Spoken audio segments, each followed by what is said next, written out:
right. Let's lock in. Come on, let's lock in. We can't get shut down immediately today.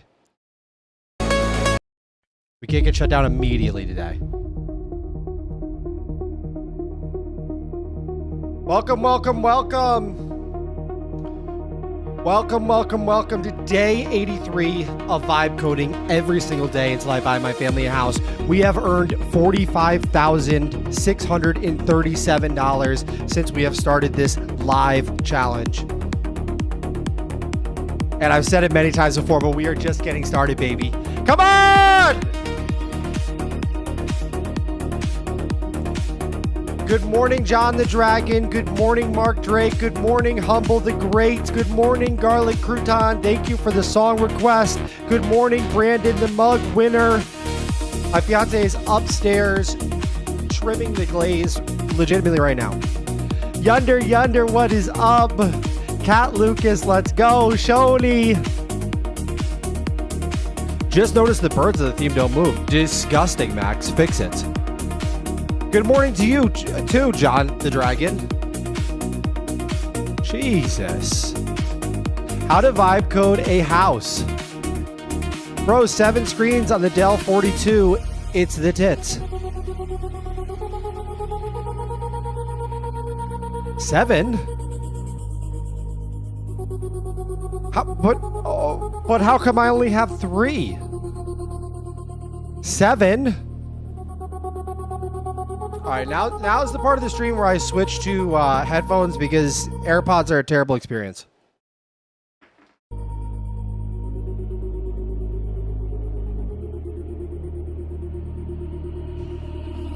Good morning, guys. We got a lot to do today. We got to lock in. Today's going to be a highly productive day.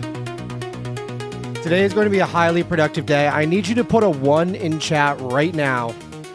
If you have an agent open, if you have the code editor open, if you are going to be vibe coding today, if you are going to be using Fable 5, Grok 4.6, Opus 5, GPT 5.6 Soul, Kimi K3, Qwen 3.8 Max, Qwen 3.8 Max 27B, GLM 5.3,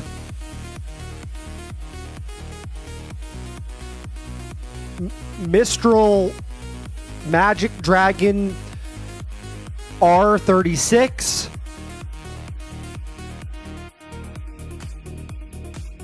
I'm missing a big one. It's going to come to me. Don't say it. I'm not looking at chat.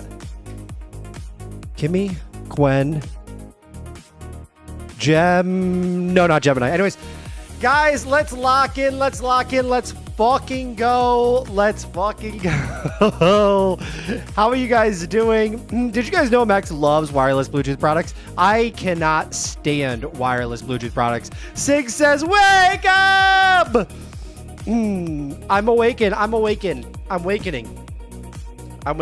Guys, I woke up this morning. I did the usual. You know, we got the babies ready for the day. I had my protein. 50 grams of protein, bang, right away. I made an iced latte, which is so out of character for me. It's insane. I have my entire 32 years of life have been a black coffee guy, and that's it. I made an iced latte. It was incredible. It was world class. I hit the home gym. Threw up some crazy weight on the bench press. Threw up a massive amount of body weight pull-ups, side lateral raises, bicep curls, laying dumbbell tricep extensions. And you know what happened?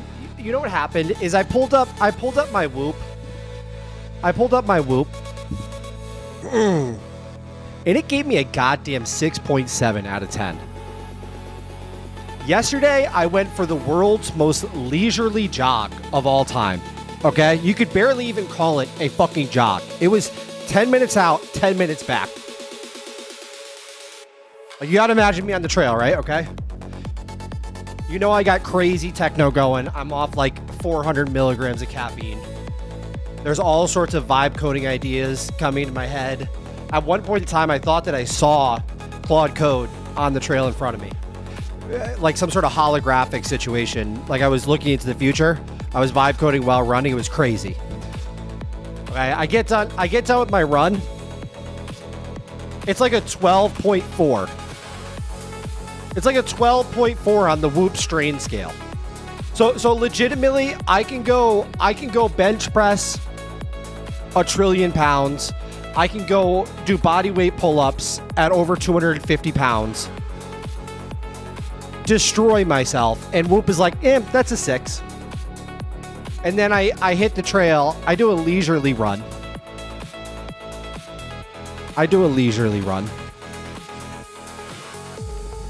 Short shorts. The Asics with the big cushy bottoms.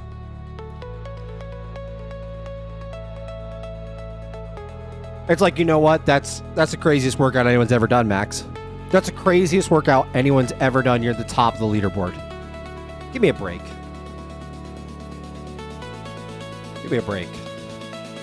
Anyways, today is a big day for us. We have to lock in.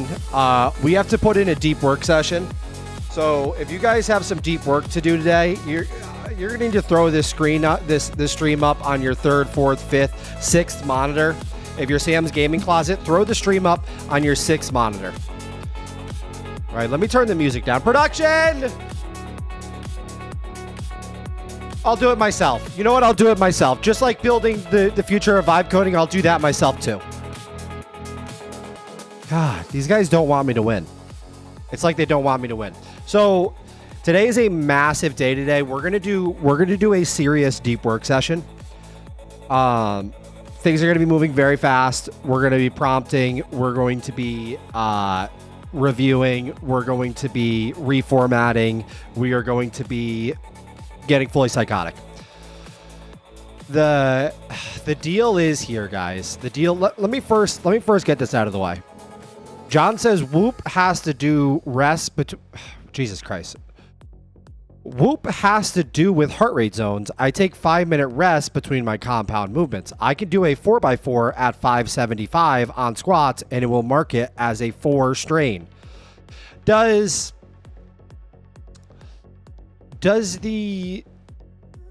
there a market for the Whoop for lifters? What would you call that? Like if the Whoop is for cardiovascular individuals, what would be the name for a Whoop that is for people who want to be jacked, tan, strong, handsome, a leader in their community? Would we call it Loop? Would it be Loop? Brandon Bank says it would be called Whiffed. John the Dragon says Blade Fitness. I like Blade Fitness. That's not bad. That's not bad. David Kanga says Canvas is going to be your all-in-one vibe coding software, moonlighting as a AAA game studio in a few months. Absolutely. And I'm going to apologize in advance. We're going to tackle vibe coding. You know, we're gonna take it down to the ground and destroy it in every way possible, and we're gonna get so far out ahead of the rest of the pack, because nobody can keep up with the pace that we're moving at. We're gonna have to spin off like the Canvas AI game studios, bring in 10 to 20 employees, bring in venture capitalist money, $5 to $10 million, buy some sort of elaborate studio location, lights, desks, mahogany, Apple Mac Studios 512 gigabytes alongside Windows servers with RTX 5090s in SLI. Just because we have to keep things fun and interesting. But today we have to revisit the iPhone app. We have to revisit the iPhone app. Child the Dragon says, you ever do rolling tricep extensions on the floor? I basically did those on a flat bench.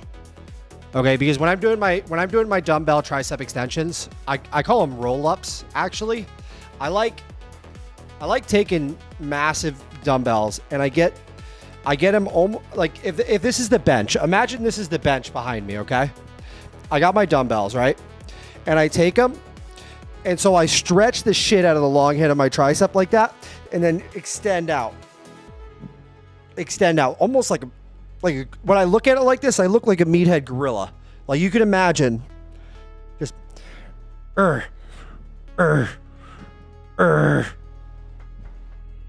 And I like that a lot because I feel like it carries over good to my bench. Not only does it grow my triceps, but I feel like it carries over really good to my bench press. Because I'm in this, obviously we're in this position with our bench press. So I got long ass arms, crazy long arms. It helps with the extension, right?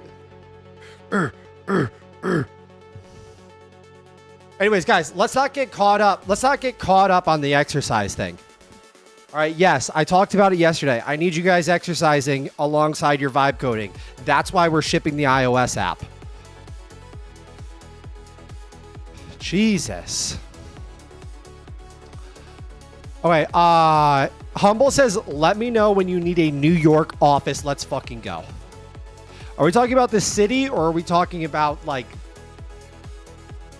deep state, a little bit scary New York? I don't know if you guys have ever spent time in deep outlands, New York, because there's New York City, guys, okay? And then I don't know if you guys know this, but there's actually New York, the state. All right, and you can go deep into New York, the state, where there's a mile between homes. All I'm saying is you're gonna want to keep your bearing. If you find yourself out there, have you guys seen either Deep State is scary? I need the Rust backpack for that shit. Absolutely. Have you guys seen The Hills Have Eyes? I'm not saying that. I have friends that live out there, so I'm allowed to say this, okay?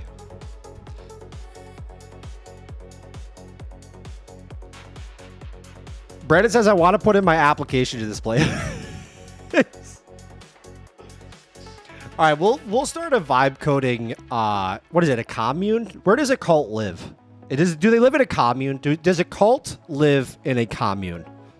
In deep New York State, it'll be 50-50. No. It'll be 30-30-30.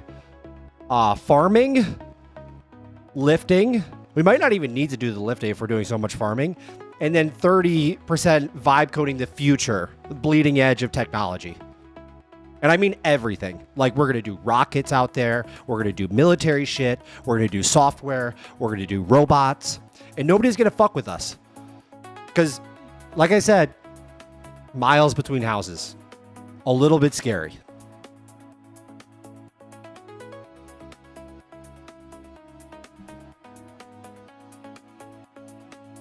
All right, Avinash says, yo, Max, love the vibe coding. I'm actually building a cursor-style web app right now that hits local files and runs local LLMs straight from my MacBook. I love that, Avinash. Marco is finally here. Let's go. Yunder says compound. I think that was more the word I was looking for. The question that matters is, what is our network speed like in this facility? I'm gonna say once Starlink gets set up, that having this compound, facility, commune, whatever you guys want to call it, okay? I'm going to say once Starlink gets dialed in, we're going to have 1,000 up, 1,000 down. The thing we're going to have to worry about is when we open the gaming studios is the latency is going to be the issue. So I don't know if we need to bring a T1 connection in. We need to bring in a T1 connection, and it's going to be a whole thing. Don't worry about it. I'll have it taken care of. I don't want you guys worried. All right, so let's lock in for one fucking second. Jesus Christ. Is it Friday today or what is happening? Get this mic out of my face. All right, let's lock in for 1 second. Everybody do a quick lock in. All right. First and foremost, At 75 likes today, not 50. We hit 50 way too fast yesterday. All right, we may never hit it. Who knows? We may never hit it. But at 75 likes today, 75 likes, we are going to play the Kong game. Call of Duty. Call of Duty together at 75 likes.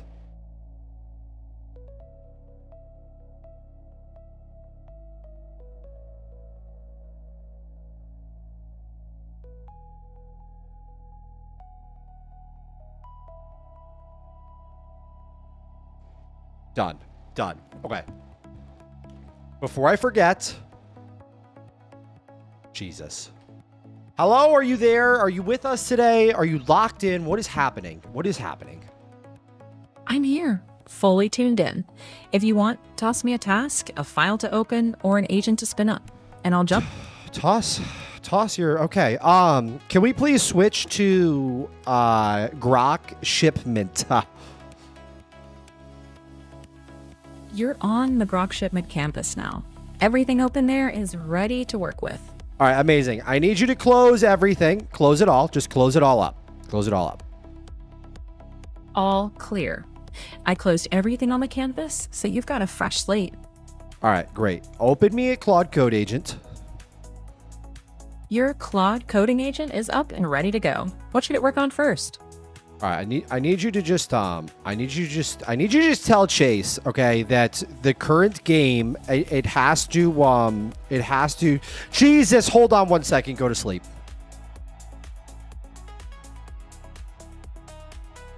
I don't know if I'm going to be able to deal with the us running out of usage constantly. I really do not. The last thing I want to do is buy another Claude Code account, guys. I can't even tell you how much I don't want to do that, but I will do that if we have to do that.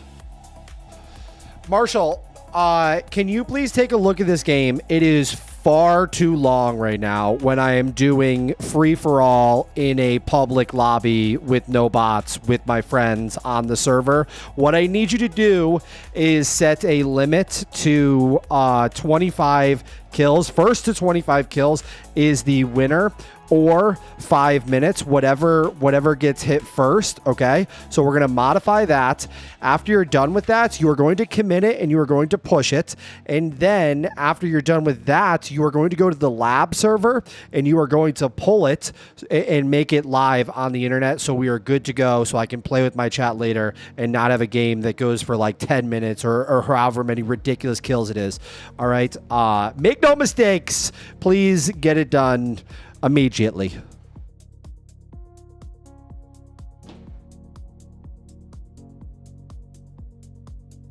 Marshall's on it now, making the match end at 25 kills or 5 minutes. Okay, stop. Just go back to the CNVS canvas. Also, I want to say, first and foremost, you're doing a fantastic job. You did a great job yesterday. We're going to have a locked-in day today. It's going to be a long, deep work session. We're going to get a lot of shit done. We're going to have a lot of fun with chat. But yeah, let's get locked in. Let's get prepared. Let's get ripping.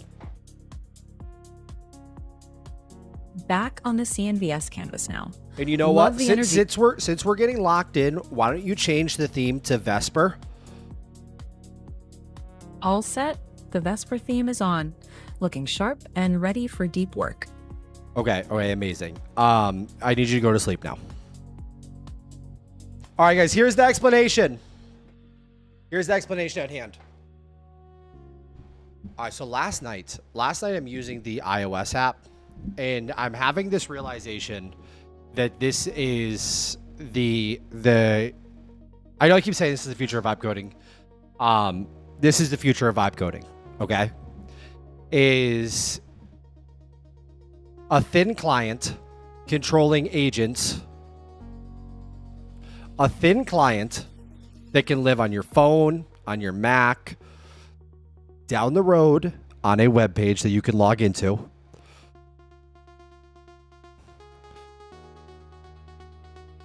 Okay, we're all there, right? We're all there.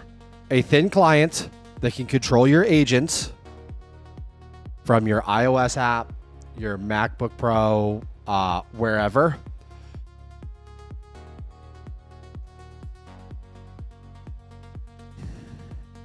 Being able to detach from your computer on let's just start with the iOS app. Being able to detach from the computer, okay, provides a whole new world of opportunities. Then when you think of something All right. That's like, oh, that's a good idea. Instead of like you maybe make a note of it and then remember to look at your notes and do it later, you just pull open the iOS app, you spawn an agent, and they go and do the work. All right. And it's unbelievable. And at first I was like, wait a second, this is getting kind of weird though, because I can't check my work and all that. Wrong.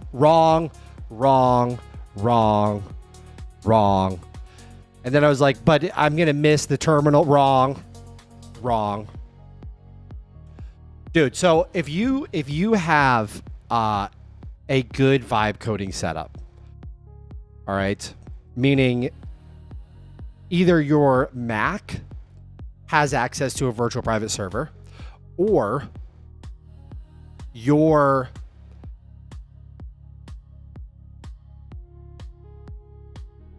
let's just start with that. You have a good vibe coding setup. Your Mac has access to a virtual private server. When you do the work, okay, you can have it spin up basically like an ephemeral, meaning just a temporary little site that you could visit on your iPhone so that you can see the work that's done.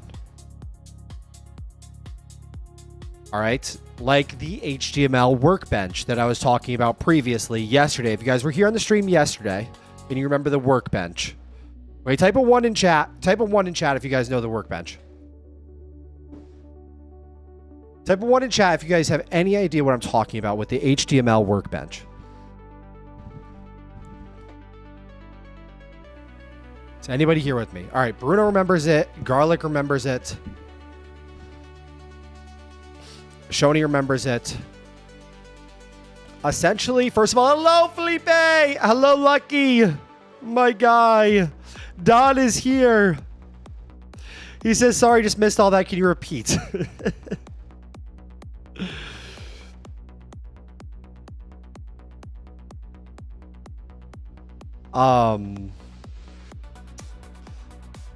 Okay, yes. So we have the HTML page. We have the HTML page that gives us the workbench that live updates on the work that all the agents are doing.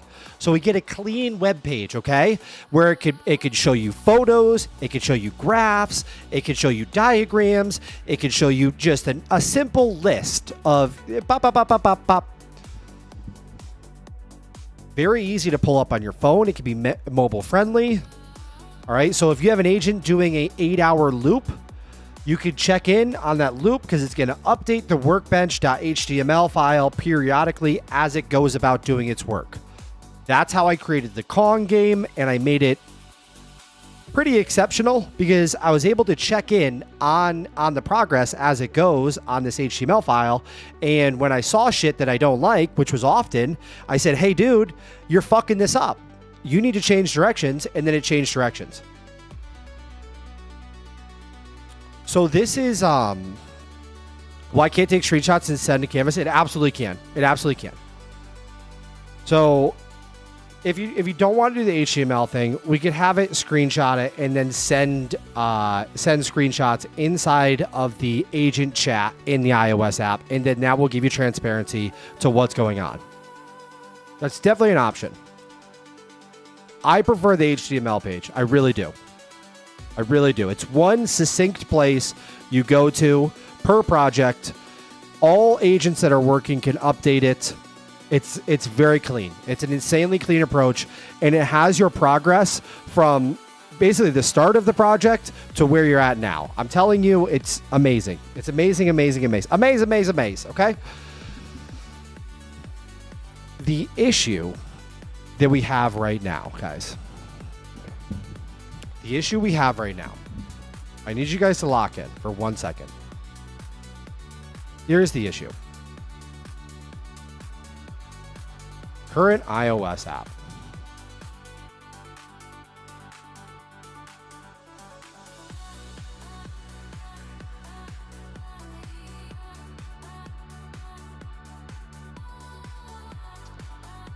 We are doing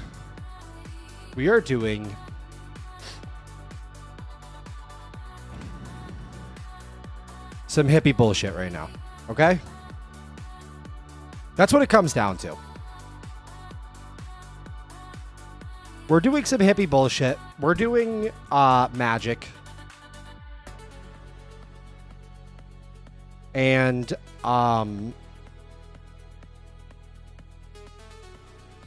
the thing is we're, in order for the iOS app to work with all the agents, we're reading what's called the JSON-L file for agents.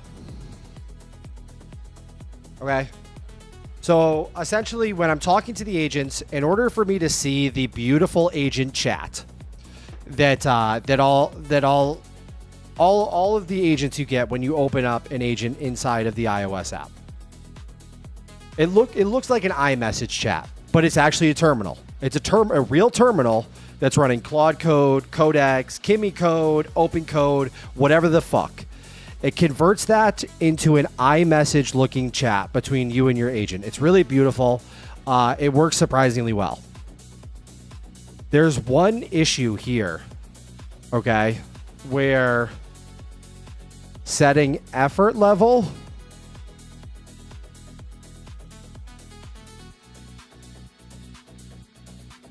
setting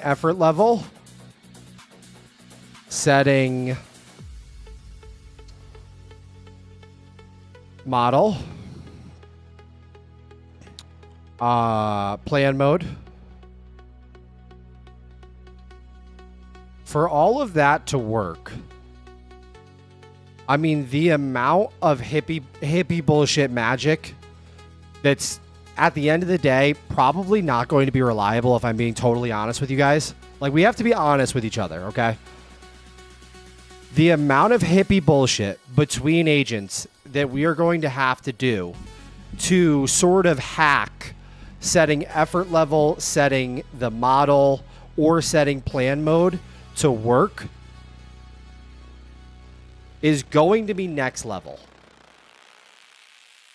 And to be honest with you guys, I'm fully done with hacking things together. Short term, hacking things together works great. It allows us to move very fast. Long term, causes tons of issues down the road.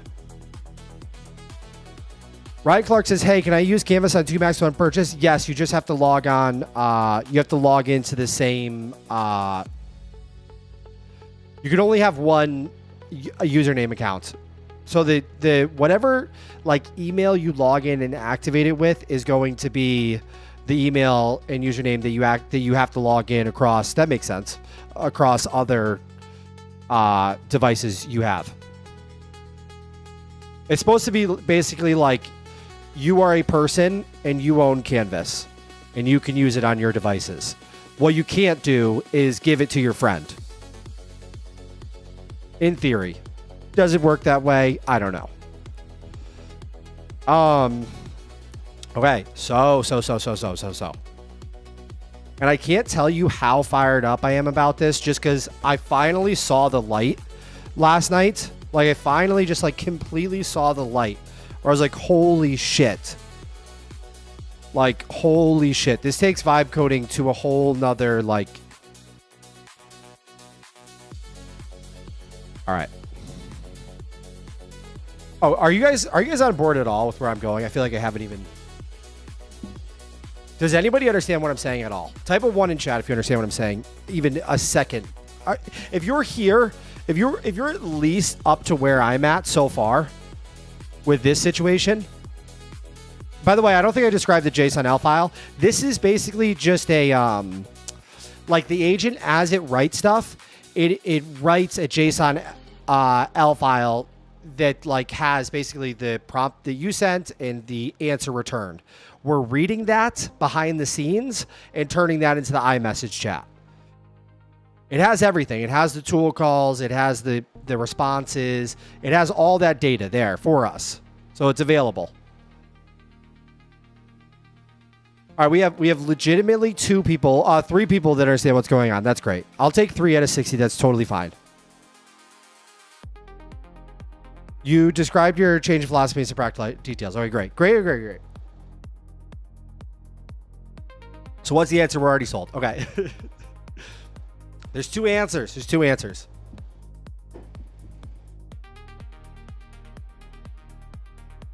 So, Agent SDK. Guys. Claude, OpenAI, all of these other agents, Kimi, Qwen, OpenCode, all the other harnesses, Claude Code, Codex, right? They give us an agent SDK, which allows a super clean interface for us to connect an application into the harnesses. All right, so this is a no-brainer, right? The Agent SDK is a no-brainer, right? Because the harness themselves, Anthropic, is providing this Agent SDK for you to interface into Claude Code. This is a no-brainer, right? Wrong.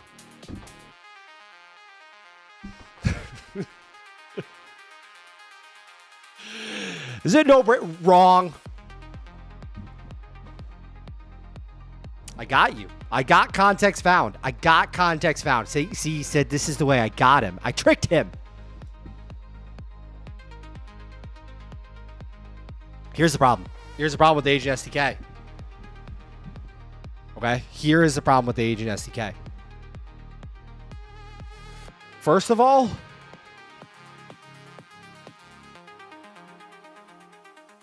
we lose terminals. Second of all,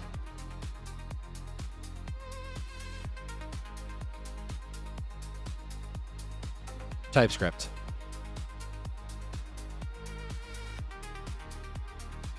So let's say we're hard at work on a project, right?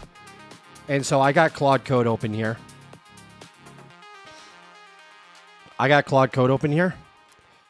And you guys know we love us some terminals, all right? I've seen some things online recently about, oh, we're done with the terminals.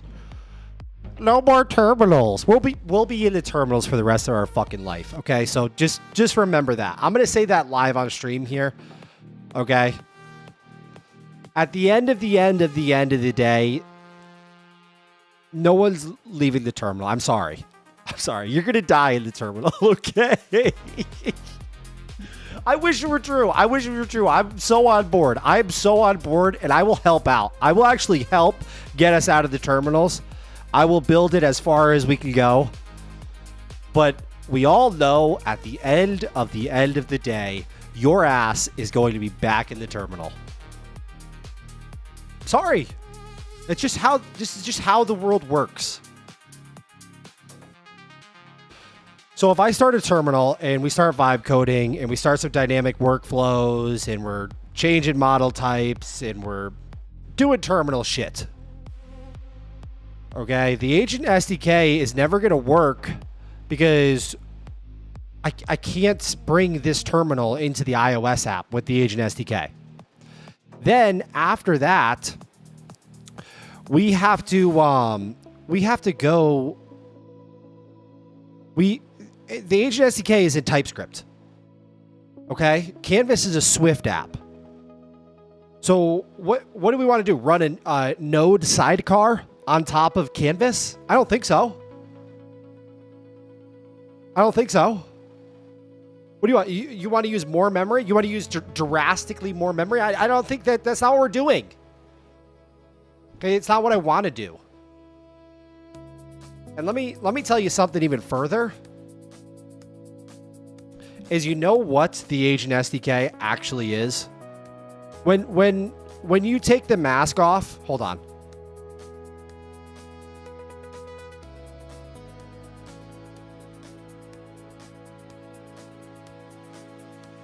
Hold on. Let me explain to you one thing real quick here.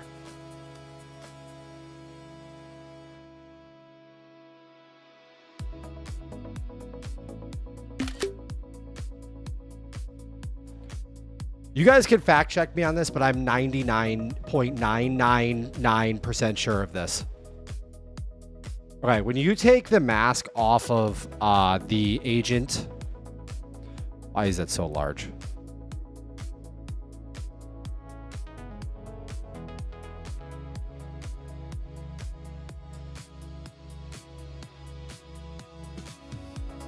Does anybody know what's underneath the agent SDK?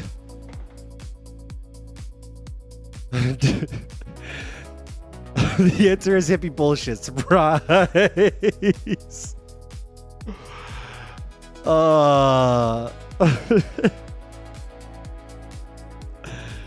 Theo makes a difference with you about using the terminal all of a sudden, LOL. Listen, I'm so on board. I saw that video. I am so on board for us to leave the terminal. But Garlic, we both know at the end of the day, ain't nobody's leaving the terminal. Theo's not leaving the terminal himself. I would bet everything that motherfucker has, if he's awake today, he's already been in the terminal. He's already been in there. Oh. Anyways, all right, so does anyone know what is actually underneath the Agent SDK? These motherfuckers.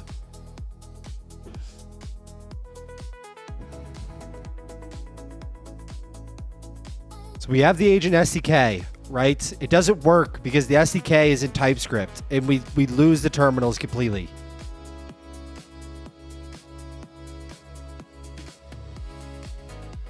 No one knows. No one has any idea. Seriously, I've got the smartest chat in the entire fucking galaxy and no one knows what's under the Agent SDK?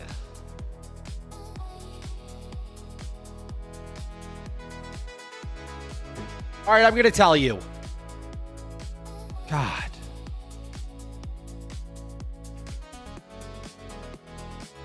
I'll do it myself. Surprise. Surprise. Surprise. Who knows what dash P is? Type a 1 in chat if you know what dash P is.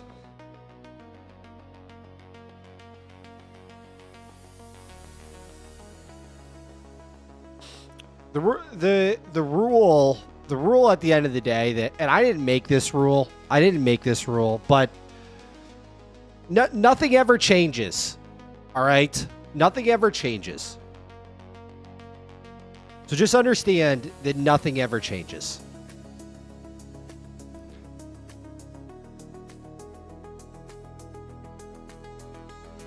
Oscar says no, he doesn't know. Shoni says yes. Bruno says direct call for terminal. Snaky lingo. Dash P is just you calling headless Claude Code. So you can run a prompt from a terminal that uses Claude Code headless. All right, this is what OpenClaw this is what OpenClaw got banned from using. They were running dash P into Claude Code. So you get all the tool calling, all the harness ability of Claude Code, but you just receive a clean JSON output. And that's the big point here, is you don't have to deal with the PTY. You don't have to deal with the, I know I'm losing a lot of you guys. I promise you I'll be right back to screaming at my voice agent assistant in a second. You don't have to worry about all of the mumbo jumbo terminal user interface rendering situation. Okay? If you do dash P, you essentially bypass all of the hippie bullshit magic of trying to decipher what is happening in the terminal user interface and decoding the PTY to make it work with band-aids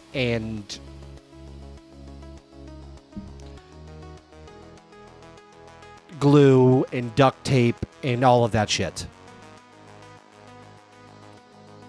Felipe, he hasn't got the mug yet. She's upstairs. She's upstairs doing the mug right now. So nothing to do with Python? No.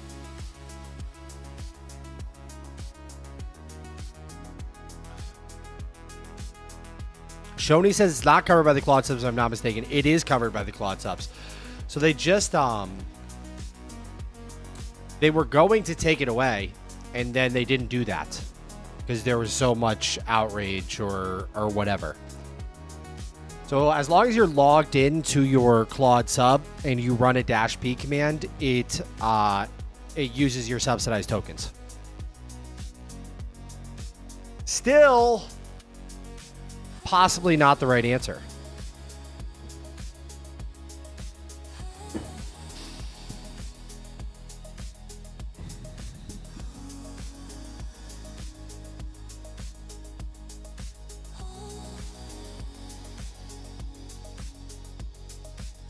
Felipe says, working on a few projects and vibing for sure. Bridgemind is changing stuff up and lost $50,000 of annual recurring revenue on purpose, supposedly. I don't think anybody loses 50K of annual recurring revenue on purpose, but I do think that I've been telling you guys from the start, monthly recurring revenue products are extremely difficult. And unless you have an insanely fat, like I'm saying, the fattest pipeline in, I don't know if he's ever shared like his churn or anything like that. I don't know how transparent he is with his numbers, but I can almost guarantee that he's looking at above 30% churn. So that means in order for him to stay at the same level, he has to bring in a third of his customer base every month. So he has to replace a third of his customer base every month. Let's say he has 100 subscribers. Okay. He's going to lose 30 of them. So before you even worry about growth, you need to replace those 30. Otherwise, you are dying. And this even affects the like me, there is nothing more difficult than to find a new customer. So when you have massive churn like that in your product, you're burning through the hardest thing you can do, which is find new customers. Which that is one of the difficulties of having a lifetime license like I do. But people are much more willing to do a one-time purchase than they are to do monthly recurring revenue. It's far easier to sell. Okay? It takes away the pressure. I know because I've been there. I've had an app that's been at $10,000 in monthly recurring revenue, where a founder that has an app with monthly recurring revenue, it's an amazing thing. I will be there one day. I'll be back there one day, 100%. And we'll do it together and we'll make a whole big deal about it. I can't even tell you guys the amount of pressure that you feel, because now you are concerned about both ends of the spectrum. So you're concerned about, I have to find new customers and I have to figure out how to stop the bleeding. I have to figure out how to stop losing customers, and I have to figure out how to gain more customers. And you're worried about both of those elements at the same time. Why I'm always telling you guys, if you're going to ship your first app, just do a lifetime license, is it's almost like walking into software sales, vibe coding, online entrepreneurship on easy mode. Because you're just worried about, how can I get impressions and how can I convert them? All right. If you want a nice little way to calculate where your lifetime payment should be, just do a ladder like I did. Start cheap. As you get more sales, have it go up higher. You're gonna find eventually your conversion rate is going to tank. Probably too expensive. You found your price point. All right. And if you want to worry about like, oh, wait a second, like I'm not going to make as much money then because I'm only getting money from a customer one time, then you can think about this to relieve a lot of that stress. Is let's say I sell a product for $20 a month and I have 30% churn. The equation is for lifetime value is monthly recurring revenue divided by churn rate. So we do 20 divided by 0.3, which gives us around $60. That's how much that customer is going to pay you. Okay? Trust me when I say this, the hardest thing you can do in business right now, especially online entrepreneurship, is to get somebody to sign up for $20 a month subscription. In my experience, it is easier to sell a $200 a month lifetime license than it is to get somebody to sign up for a $20 a month subscription. All right. So not only when you do lifetime license, now you are getting $200 per converted customer, but you are also it's easier compared to if you did monthly recurring revenue and you have a 30% churn rate, which is going to be even higher than that. It's going to blow your mind how high it is. You're only getting $60 for lifetime revenue, lifetime value. No, it's really hard. It's really, really hard. I have a lot of respect for that kid. If he lost 50K and he's transparent about that, that's really cool. That's really, because that takes a lot of balls. That takes a lot of balls. Like, when I did Quick Claw and it went from, I don't even know what it went from. It went from like $10,000 to $10,000 in monthly recurring revenue to like $4,500 in monthly recurring revenue in 24 hours. Like that shit was crushing. Like you almost have to grieve that, you know. And I'm not even live streaming when I'm doing that. For him to be live streaming while doing that whole deal, you know, and he's got hundreds of viewers that are showing up every single day and they're doing the same thing that they used to do to me. And they're saying, excuse me, Bridgemind, how did your annual recurring revenue go down? I don't understand how that's possible. Don't you want that to go up, Mr. Bridge? Excuse me, Mr. Bridge? Excuse me. Can you please explain to the class why you're having your annual recurring revenue go down? Why are you choosing that?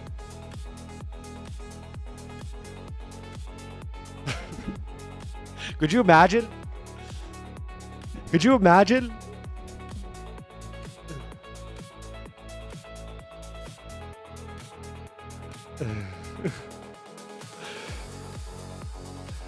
All right. Crazy stat. 100K followers, 600 customers.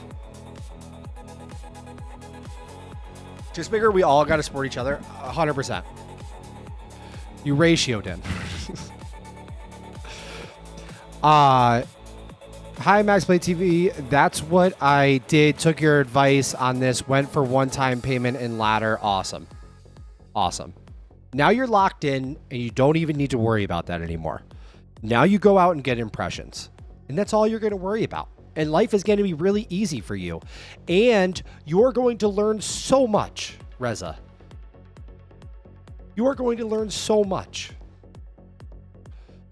And by the way, I have always been probably the scrappiest entrepreneur in the entire galaxy. Like, I have done so much with so little, like, I can't even explain to you.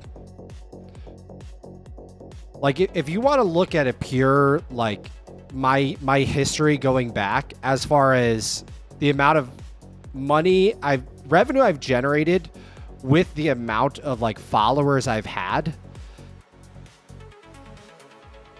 it's fucking ridiculous. I mean, at some point, we are going to win massively, and the subscriber base and the followers, and it's already starting to happen on X, is going to skyrocket, and things are going to get a lot easy, and it'll be a lot less stressful for me. because when you have low followership and lower impressions, you really need to like be on the ball at all times, right? You have to show up every fucking day, and you better be putting out shit that converts. Otherwise, you're gonna lose. You're not gonna be able to play the game anymore. The game is over for you.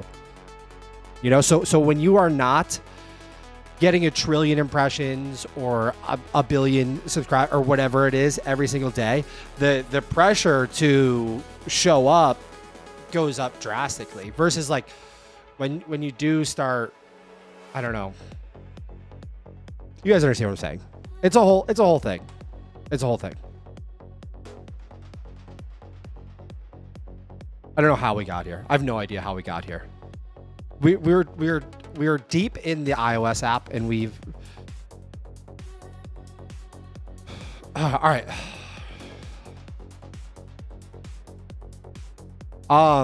Richard trimmed 2 business lines to focus on his core product, like you cutting canvas to do Call of Duty.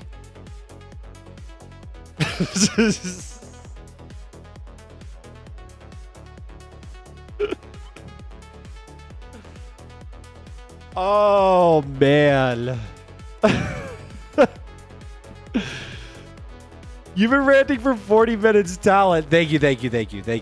I I'm here all day. I'm gonna be here all day. Man. The last thing I'm gonna say about this also is we have to be realistic. Okay, we have a lot of our community here is, and this goes for all of vibe coding, is I have noticed that our community is more, I hate to even say it, not real people, but real people, if you know what I'm saying.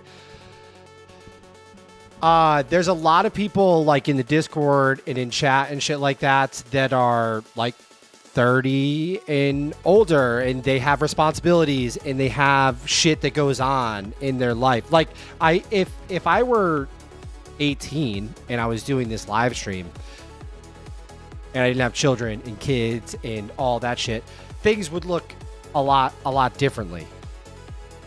You know, so you have to be realistic with the you just have to be realistic with everything that goes on. And you need to realize over the next 30 days, my effort needs to result in income that is going to pay for my bills and keep my family satisfied and keep the car in my driveway and all that shit, right? So sometimes when you go for the lifetime license like I did, and you take the what did we do? 45 grand. You take the 45 grand cash, okay?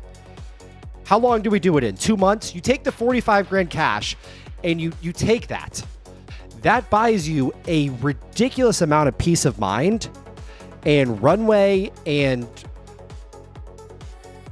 the tension and you're going to take moves.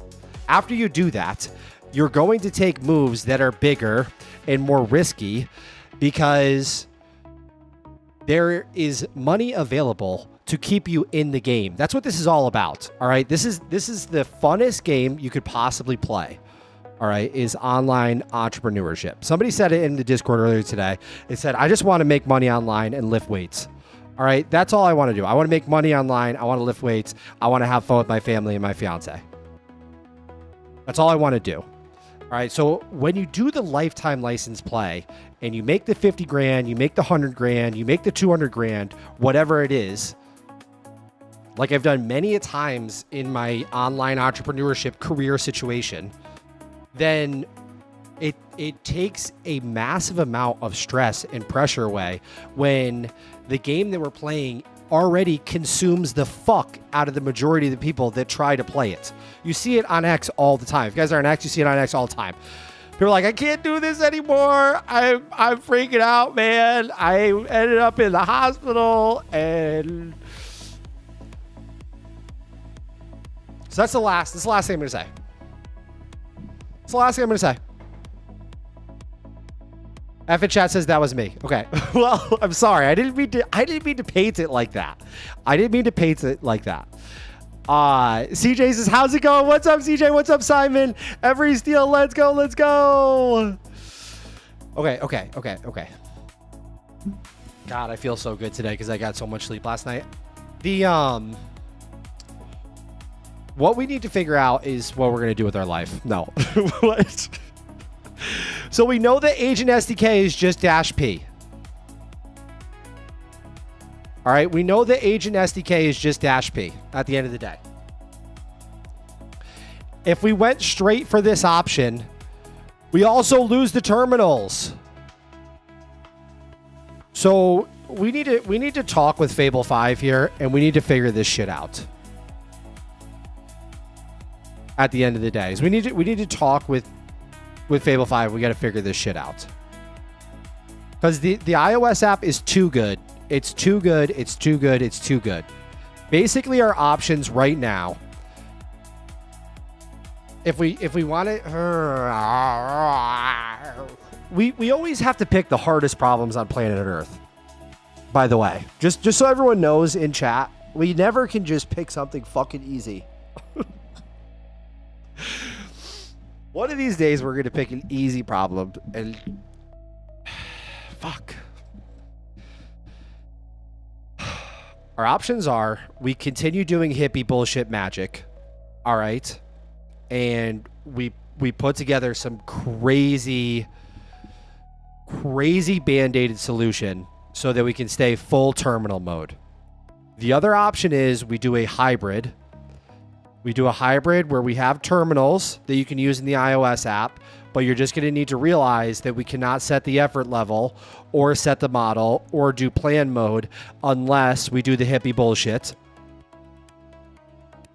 And then if you do fire up a agent from the iOS app, we can use the Agent SDK, but bypass the SDK by just going straight for -P, because what we learned is that underneath the Agent SDK, the TypeScript bullshit is it's just -P at the end of the day.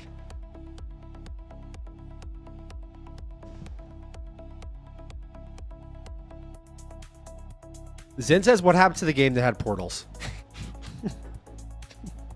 You motherfucker. How dare you bring up... Zen, how dare you bring up the portals game?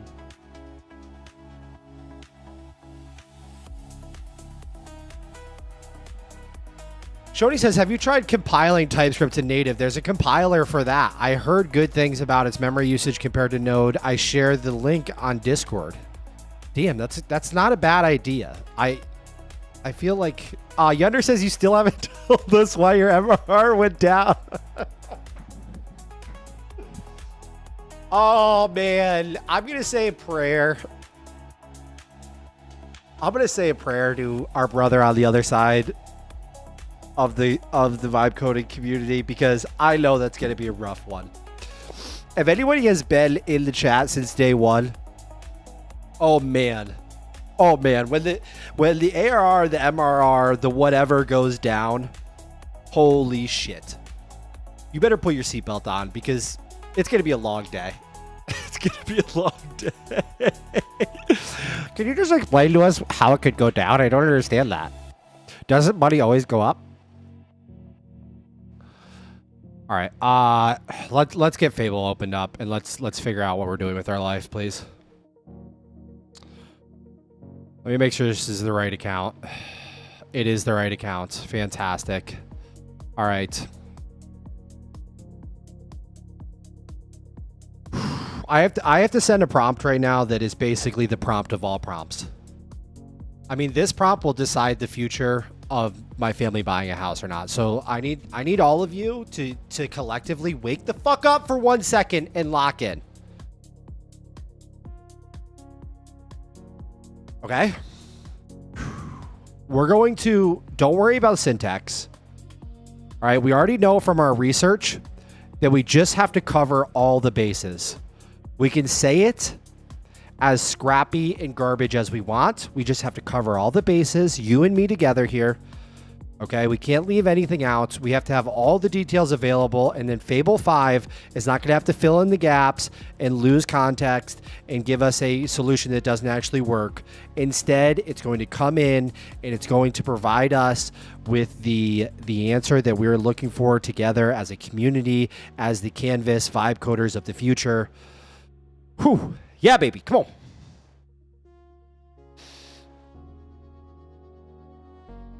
You changed the question of why did ARR go down with what's the ADE you're using. Yes, I did. Yes, I did. Yes, I did. Not gonna lie, the Portals game was kind of legit. You motherfucker, not you too, Garlic. Not you too. Ran back in because I heard Max screaming lock in. Okay. What Claude plan do you have? I have two $200 Claude plans. All right. Whew.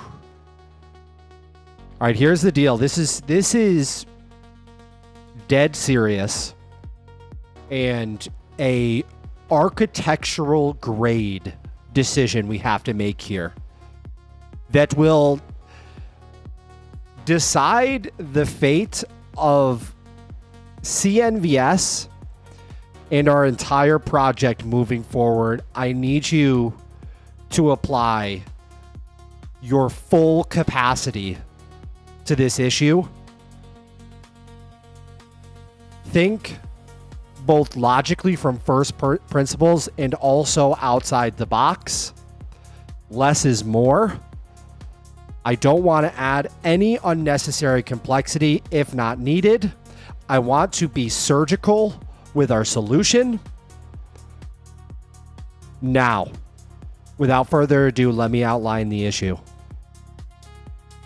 Currently, we are doing some hippie voodoo magic bullshit by reading the JSON-L file in the background of Claude Code, Codex, and all the other harnesses. Surprisingly works pretty incredible inside the iOS app. I'm not going to lie. The issue, model selection, not great. Can't do it. Effort level selection, also can't do it. So we would need to go further down the path of hippie voodoo magic bullshit to sort of band-aid the solution together across multiple harnesses. And you could understand how that would greatly increase complexity, which we're not always a fan of. We could switch gears towards the agent SDK. The issue there is it's written in TypeScript, and we would need some sort of Node.js sidecar, which also heavily violates our principles of less is more and being extremely memory efficient and having the best running vibe coding app on planet Earth. If we look under, if we sort of pull the mask off of the Agent SDK, like they do in Scooby-Doo, we find -P underneath. Sitting there, almost the answer to all of our issues. Because it provides a clean JSON output that would funnel into the iOS app, which has iMessage style chat instead of a terminal. However, there are cases in which users, like myself, open a terminal inside of the Canvas Mac app, which then provides the issue with how would we continue that terminal inside the iOS app with -P that we've already started.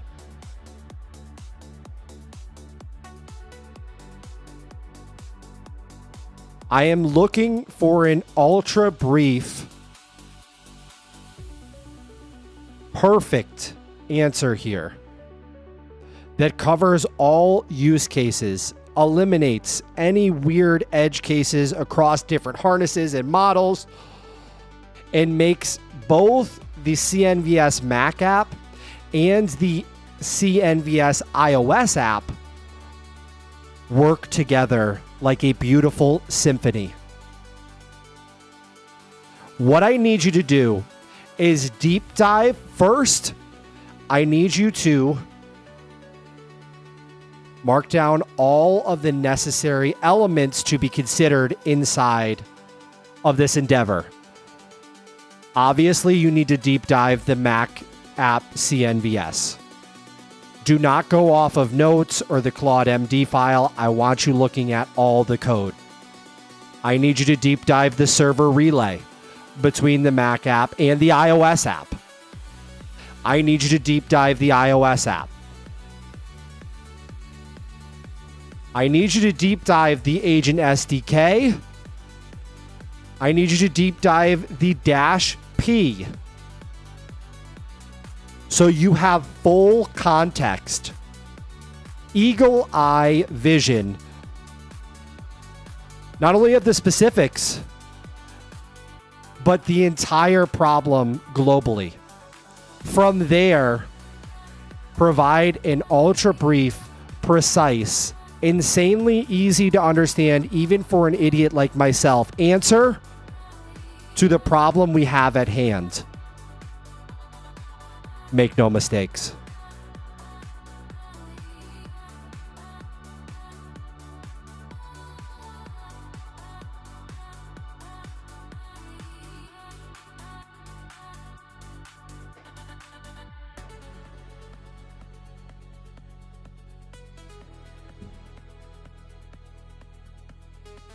That might be the best prompt of all time. That might be the best fucking prompt of all time.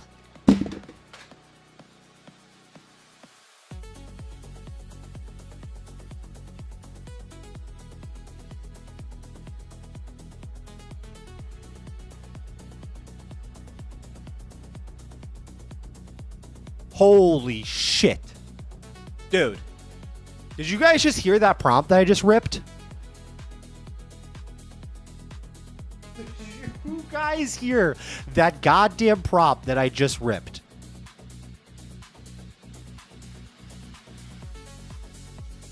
You're not gonna learn that in Computer Science 101 at Harvard, or what is a fancy uni in Europe?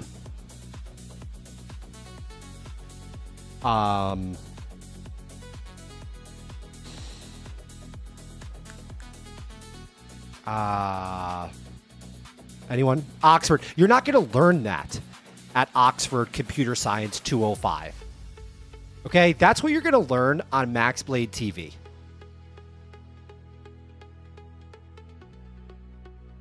Jesus.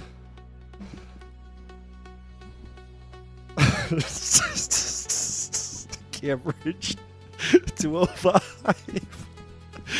I completely forgot how do class names work? Is there 205? Is that a thing? Oh my god. Oh my god. It's done? Wow. You cleaned this up really good, babe. Did you polish it? Brandon the mug winner. He's here right now too. Not do not put your address in the chat. The mug is ready. The mug is ready. The mug is ready.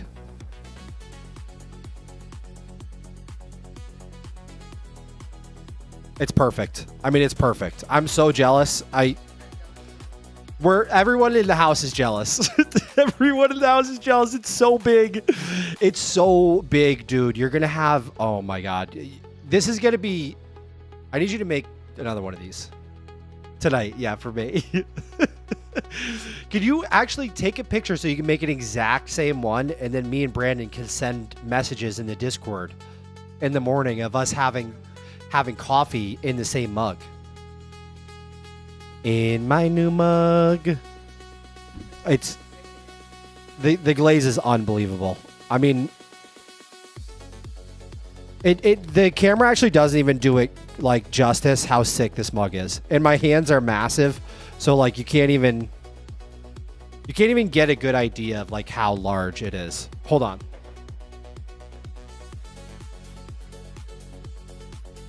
Wait. I feel like that still doesn't even...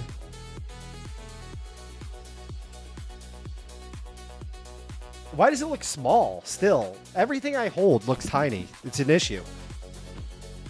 What's that?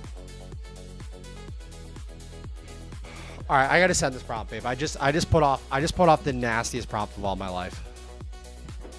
Get a 3D mesh of it and have it as an Easter egg in your maps. That's a great idea. What's that? Okay, we're going to. I was going to do a Gaussian splat of it and put it in a webpage for people in the server to behold its glory. Babe, they're gonna put a 3D render of it so that everybody can see it. Yeah.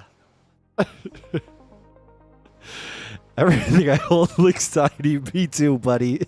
Me too. Oh man. All right, guys. Let's are you guys ready to send this prompt off? I feel like you guys are not ready.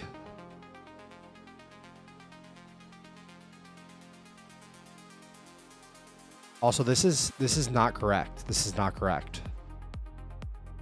This should be 75.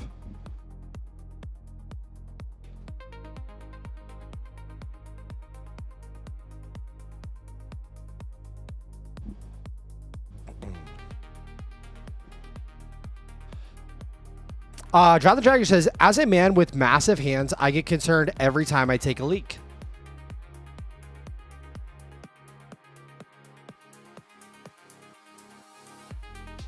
Okay. Call of Duty won't put clay in the kiln, Max.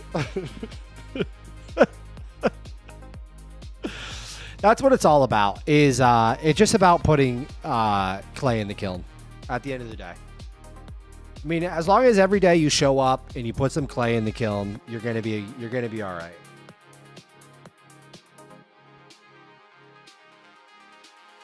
Don't overcomplicate it. Honestly, don't overcomplicate it. Why is the background not moving? I don't know. It's not moving. Brandon says I told my girlfriend and sent pics and she can't wait to use it. I have a picture. Let's go. Let's go. And it's made with like a serious clay, like a heavy, it's like a heavy feeling clay. Like it's like, you're like, this shit is fucking dense. All right, so this is firing up here. Let's see if Grab Shipment figured out its life here. Done. The change is live. Here's the rundown. What was actually wrong? FFA had no kill limit at all. The existing score limit check explicitly skipped FFA mode, so your public matches always ran the full match time of 600 seconds, a guaranteed 10-minute every time.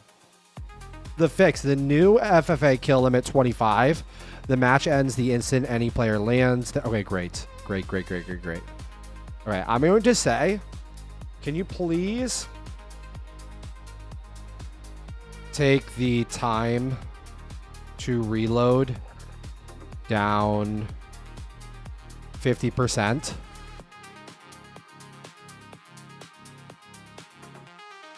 So that 50%, that's it. What did some reduce the fire rate speed because the bullet damage is good and make the reload faster by 0.5 times? Okay. All right, can you please take the time to reload down by 50%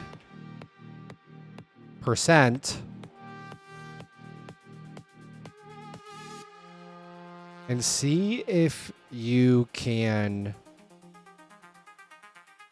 bring down the fire rate.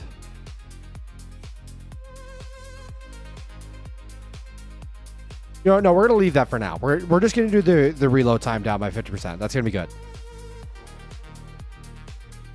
Same thing. Get it live on the server and push it and commit it and pull it and the full deal. You know what I mean?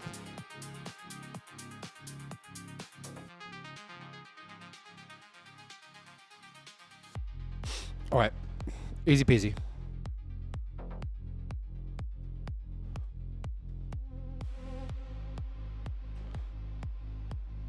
We really should have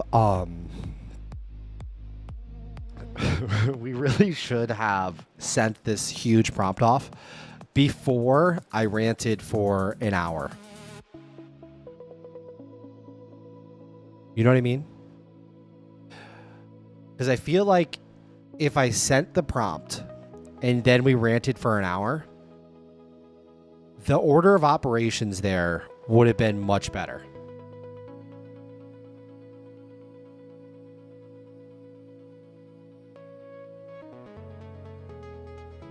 Pay for your sins. Max needs to hop on BPC 157 so we can do pull-ups again. I'm getting a blood test this weekish. I'm just so terrified. I'm gonna be honest with you guys. I don't like needles. I don't like needles. I'm gonna make her come with me. And also, I need to figure out the blood test that because I have to optimize everything in my entire life. I need to figure out the blood test that I can do recurringly. That's not an insane pain in my ass, but also covers like everything I want to know. And it's so confusing and it's unbelievable that there's not a gold standard for like a blood test. You know, like I want to know all the shit about testosterone. I want to know all this shit about vitamin D. I want to know obviously like cholesterol. I want to know everything.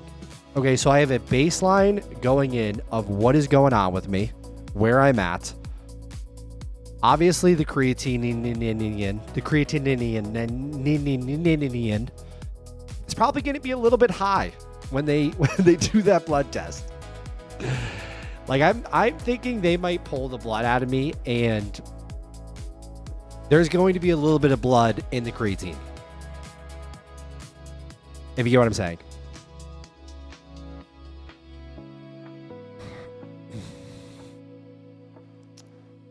John says, wait, are you dead ass? I'm getting lab work done today too. Yeah, but are you terrified of it? Me finding out about blood tests live with the rest of you.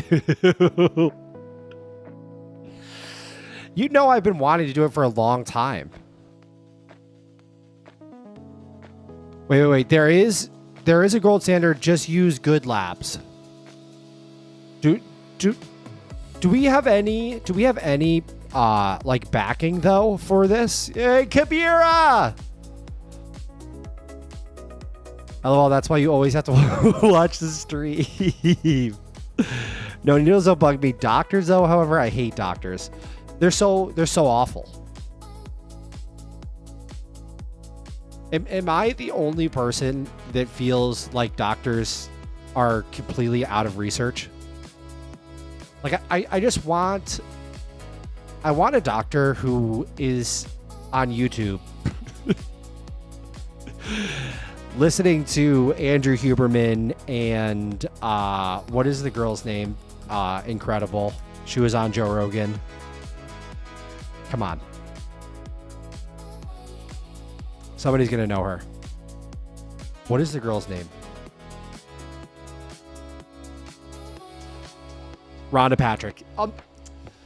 God, you guys are so dialed in. It's like we're the same person. I want a doctor that just listens to Rhonda Patrick, Andrew Huberman, Lane Norton, maybe a little bit of the No Plates guy. I forget what his name is. And is just and Brian Johnson. And actually cares. Actually, that's all I want. Actually. Is a doctor that actually cares about what is occurring. Like, dude, I don't want to just go in and be like, okay, yeah, you're healthy. I want to go in and be like, dude, how the fuck can I perform at maximum level, wake up with just 10 out of 10 energy, be heading towards getting as jacked as humanly possible, shredded, tan, handsome. Like, where is the doctor that draws up the plan for us to get that done? Is what I want. John Dragon says, Legend Coexist, do you sell mugs on Etsy or anything? She should. She really should. If you want a doctor that actually cares, your mom's got to be a doctor. I just want a sarcophagus like those in Stargate series. That doctor is AI in the future. You're so right. You're so right. That is what the doctor is. I mean, that's unfortunately so right. Is there's going to be Fable 7.1 Medical Doctor Edition, and you're going to feed it, you know, like blood tests, how you're feeling, workouts you're doing, your food log, sleep log off of your Whoop or whatever.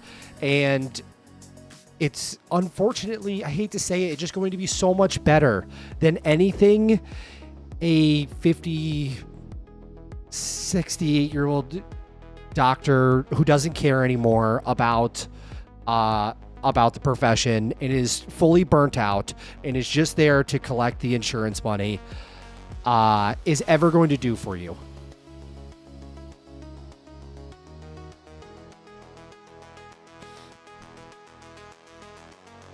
Robbie Hyde says Anthro or maybe OpenAI just did R&D for protein binding. All right, complete blood count with differential PI, LDL cholesterol direct, Quest comprehensive metabolic panel, Quest testosterone free in total, MS Quest estradiol, Quest insulin. So I have to get all of those. Let's just coexist. She seems like a nice lady. Says, once I am consistently perfect, then I'll consider it. Probably will make Dragon Mug for the sake of trying something new. Dragon Mug. Dean says, hey Max, I love what you're doing. It's inspiring me to stream. Also, I started Vibe Code on my domain portfolio. Let's fucking go. Dean, I'm so glad to hear that. That's amazing. That's amazing.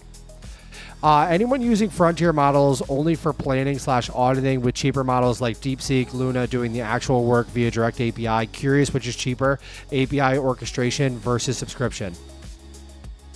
1000% via subscription, and yes, we are all doing that. We are all doing that. Eliminate. We are all doing that. Everybody's doing that here. So the Fable 5 is pretty much only doing review, planning, and review. And then right now I'm doing a lot of Fable 5 orchestrating Opus 5. I hate it. I hate it. I hate it. I just haven't had the time to perfectly integrate like in Canvas the app that I'm using right here. I can have Fable 5 orchestrate Grok 4.6 cross harness. So Claude Code can orchestrate Grok 4.6, but the issue starts occurring when I try to do like a 4-day loop. I believe that if you want to run loops that are that hardcore, it almost has to be all inside of one harness. I think the answer possibly could be setting up an MCP using Grok as an MCP that the Claude Code harness utilizes, if that makes sense. Almost like Dash P that Claude Code uses as a sub-agent. Because if we could get Fable 5 to orchestrate and review Grok 4.6 agents in long running loops, like I'm talking like 4 days or something like that, holy shit. Like, it's already good with Fable 5 and Opus 5, but the thing is a day goes by and almost nothing is done because Opus 5 is so slow and just horrendous to deal with. Versus if we had Fable 5 orchestrating Grok 4.6, which is really a really good model, but just gets so much shit done so fast. Oh my god. Oh my god. It actually would be insane. And the trick is not, setting that up and letting it run for an hour or something like that. The trick is figuring out how we set that up and letting it run for 4 days.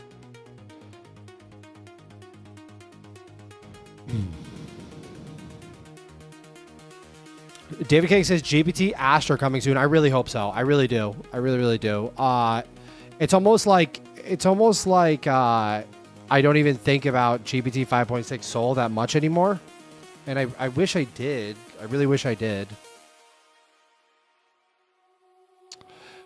All right. I am Lucian says my current cycle is 400 MIGs of test a week, 7 IUs of HGH a night. We're getting right into it. And 400 milligrams of Equipose a week. Wow. That's pretty crazy. I have no idea what any of that means because I have been all I've been all natty forever. All right, guys, I've been all natty forever. I don't know. I don't know what to say about the hopping on sauce situation. I don't know what to say about the hopping on sauce situation, guys.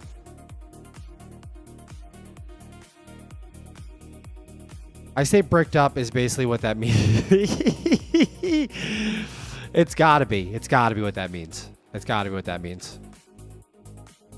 I like to think I probably never will hop on the sauce in my lifetime, but I like to think if I did, oh man, it would be on. It would be on. Oof. I would be like a silverback gorilla.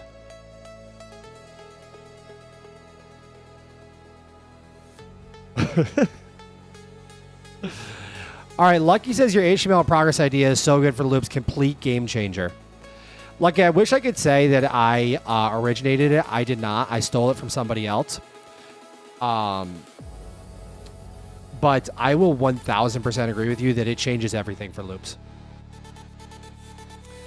Legitimately, before we had the HTML workbench, we would set up loops and just, you just sit there and pray. You'd be like, okay, at the end of 4 days of looping, I really hope that this headed the right direction. Versus with the workbench, you get a live update constantly of what the loop is doing, and then you're steering it as it goes. So you're like, hold on. No, I don't like that.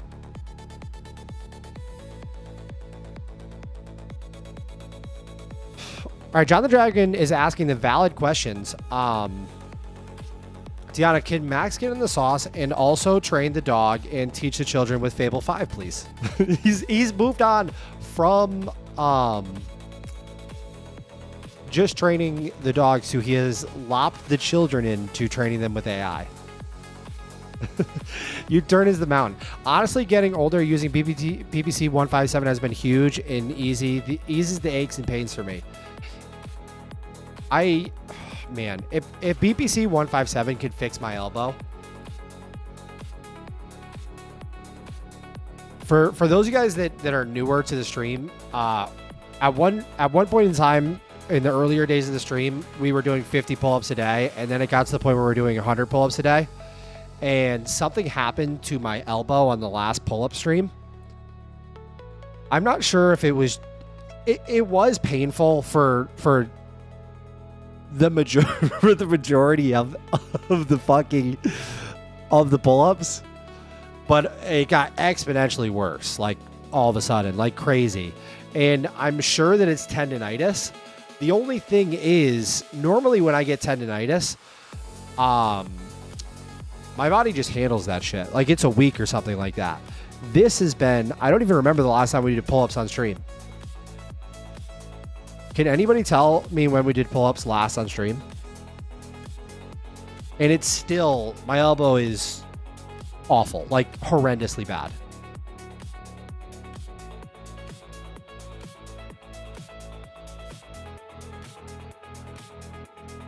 I don't know. It's been a while.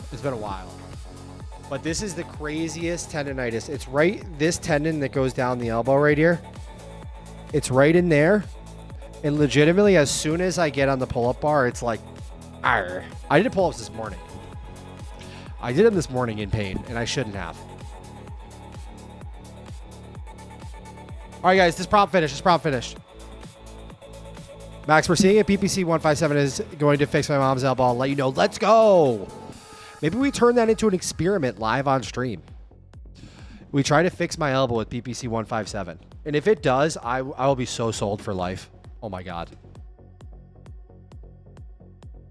Honestly, if I fix my elbow, my quality of life would go up like massively in every way.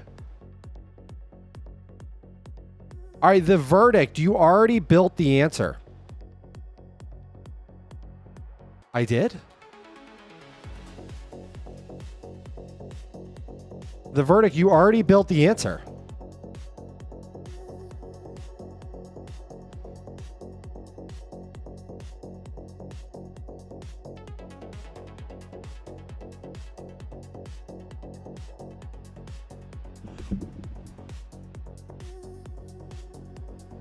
Wait a second, I did?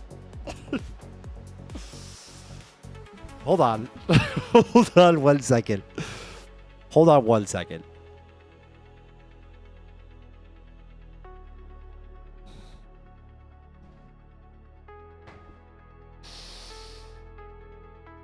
I'm going to use the restroom. And when I get back, we are going to reveal the answer to making the iOS app work perfectly with Canvas. Do not go anywhere.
I'm back. I'm back.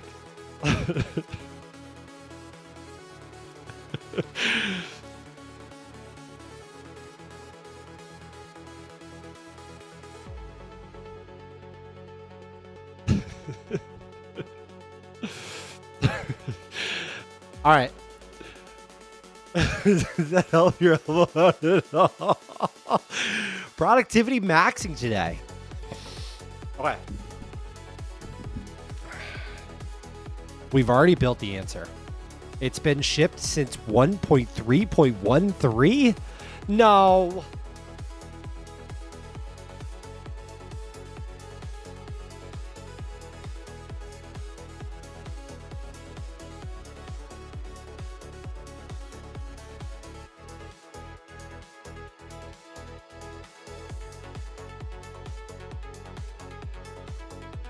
Do you have a P.O. box address? I'm getting a shipment of BPC 157 and TB 500 coming in. I'll donate some vials to your elbow. I am Lucian coming through as the absolute GOAT. No, but if you're not if you're in Discord, you don't have to do that. Thank you so much. If you're in Discord, send me the link. Send me the link. Only if you could somehow guarantee it's not filled with cat pee or something like that. I need the link.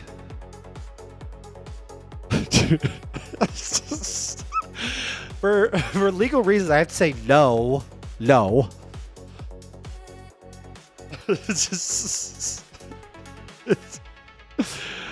All right, the arc guys, come on, let's lock in. Come on. We got it. We have to. We're not ending the stream until this is done. The JSON file isn't Voodoo. It's the session database. I verified it live today. Claude P resume reads and writes the exact same file the terminal does.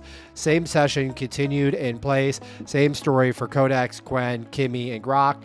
Proven with round trip tests on your machine. And Gemini Pi open code by flags.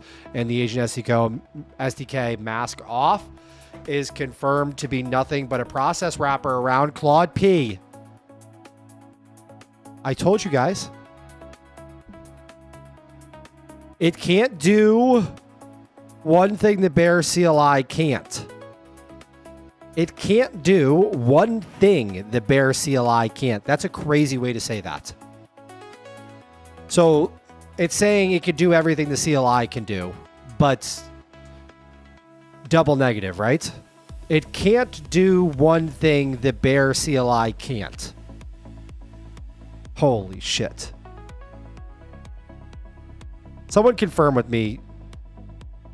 I'm right on that. Yes? I'm right. Okay. And it would kill subscription auth, node sidecar dead forever. What?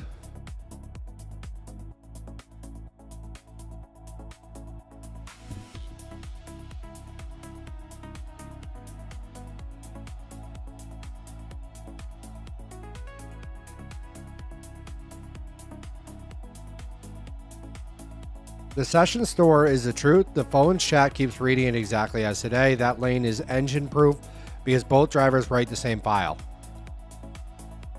Why the fuck does it have to talk to me like that? That lane is engine proof because both drivers write the same file.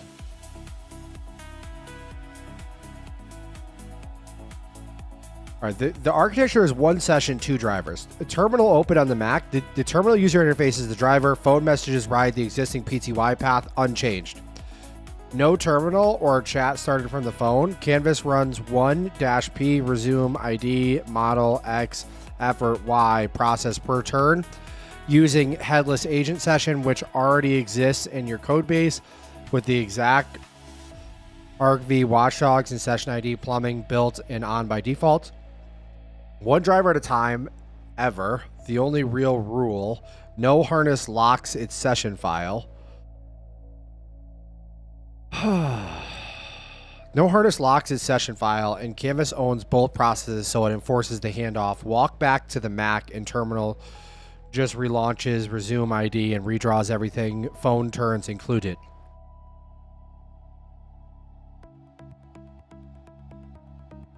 Model and effort become per turn flags on the headless driver.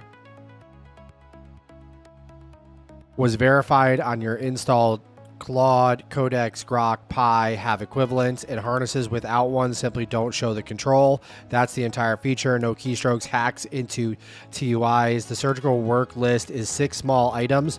Add effort to the ARG builder. Optional mode / effort on the prompt agent. Make the driver exclusivity guard bidirectional. The iOS picker. Relay 0 changes. iOS chat model 0 changes. New engines 0. The report is in the repo uncommitted. Your tree has a lot stage, so I left committing to you. Jesus Christ. Okay.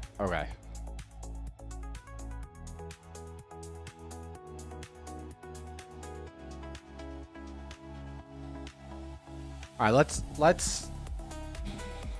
break this down a little bit.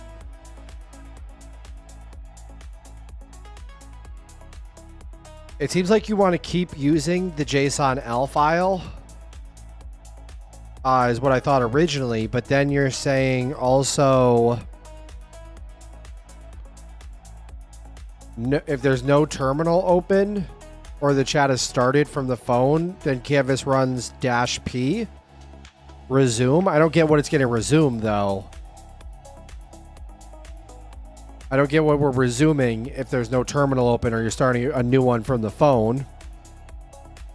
Also, if I go back to the Canvas Mac app, then wouldn't there be no terminal to see if we're using -p? Maybe I have a wrong understanding of the path you would like to take here.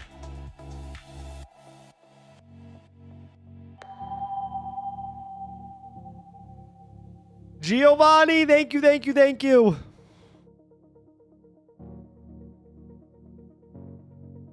Bro, get on TRT, hit your macros, and go for the pump only when you lift.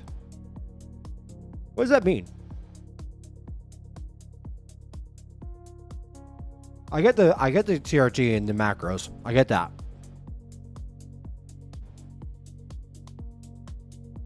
What does go for the pump only when you lift means? When else am I going for the pump?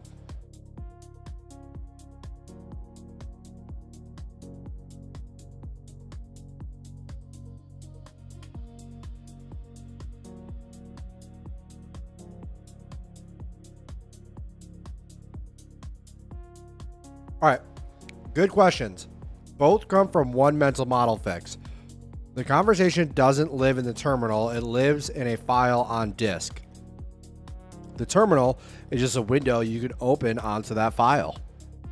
Every Claude conversation, terminal or not, is a session file at Claude project session ID JSON-L. That file is the chat. Processes come and go. The file is the memory. What we are resuming, if there's no terminal, the file. A phone started chat works like this. You send fix the login button. Canvas runs Claude-P session ID ABC123 fix the login button. Process starts, does the turn, writes it into ABC123.jsonl and exists. Nothing keeps running. You send, now add a test. Canvas runs blah blah blah. A fresh process loads the whole conversation from the file, does the turn, appends, exits. Oh. Okay, I like that a lot. So resume doesn't reconnect to a terminal, it reloads the conversation file. Each message is its own short-lived process. That's also why there's no memory cost between messages. Zero processes alive while you're not talking. If I go back to the Mac, wouldn't there be no terminal to say write until you want one? The agent still exists on your Canvas as a node. The moment you open a terminal on it, Canvas launches Claude Resume ABC123 inside it, and Claude redraws the entire conversation in the terminal, including everything you did from the phone. From then on, you're typing in the terminal like normal, close it again, pick it up from the phone again, same file, no loss in either direction forever. And yes, we keep the JSON-L reading, but its job changes from hack to display feed. The file is what -p resumes from the memory and what the phone renders from the screen. One file, two windows onto it, the Mac terminal and the iPhone chat. It says, all right, I'm sold, build it. All right, my only concern here, I'm not sure I like the idea of being able to like basically use agents on the phone and then the whole process of going to the Mac app and then opening a terminal and like it resumes that session or something like that. I'm not sure I love that. Like, don't you think a better user experience would be agents that are open on the phone are also open in the Mac app? It's one-to-one. That way there's no confusion and the chat is up to date on both of those. Does this current strategy allow for that at all?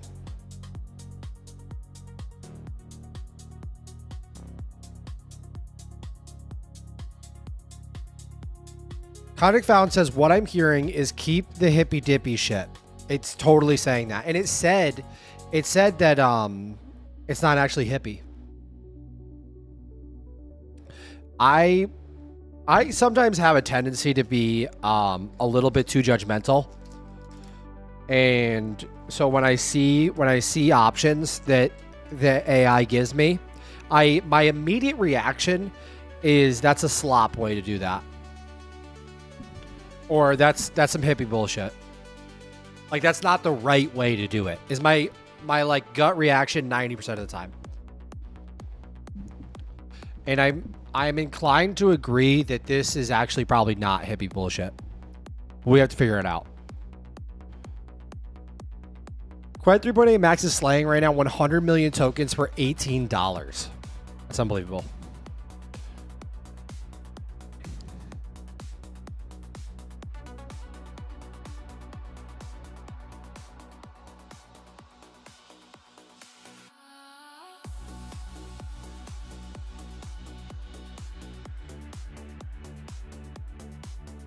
You got to keep the guard up.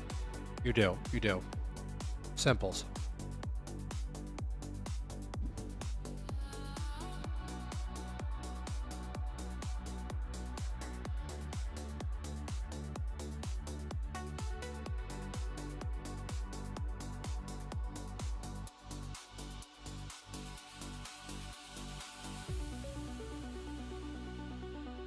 All right.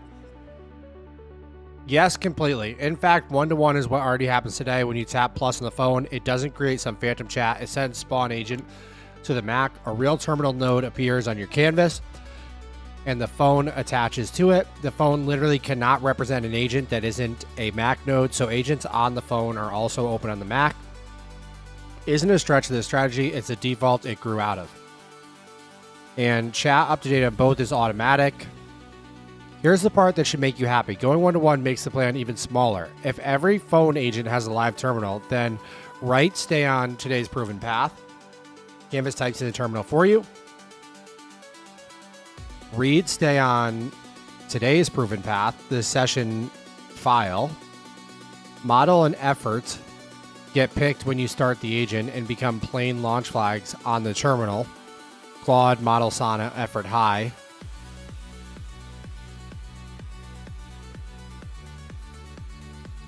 The model half is already fully plumbed.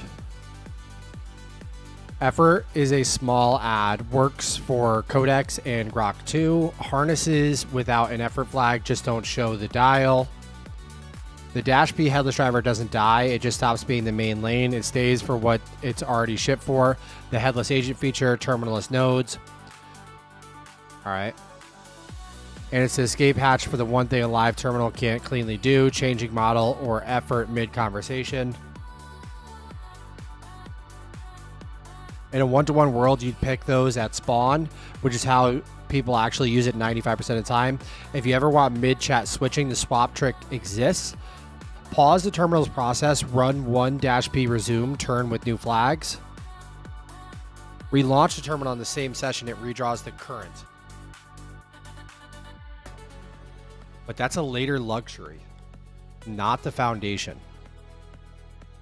One honest trade-off to own. 1-to-1 means every quick question you fire from the couch puts a terminal on your canvas and keeps the process alive. That's the cost of no confusion, one truth on both screens. And given how you use Canvas, I think it's the right trade. Want me to update the decision report to make 1-to-1 with spawn flags, the V1?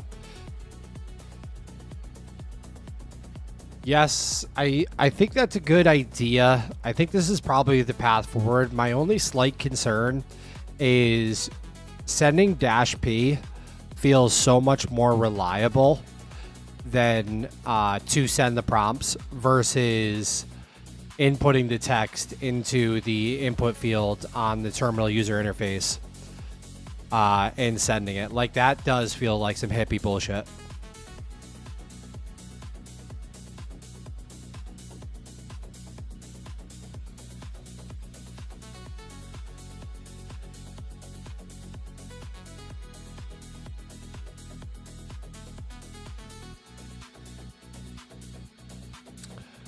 A lot of the time when I think imagined systems, they become sometimes unreasonably simple in our head, and sometimes they are actually as simple as we assumed.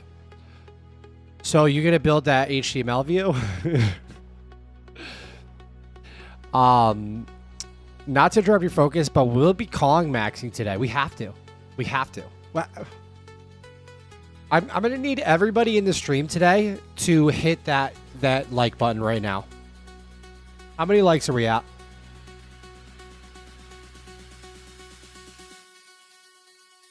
How many likes are we at right now? I'm gonna need everybody in the live stream right now to wake up and tap that like button. We're at 41 likes. Jesus, we have to get to 75 in order to play Call of Duty.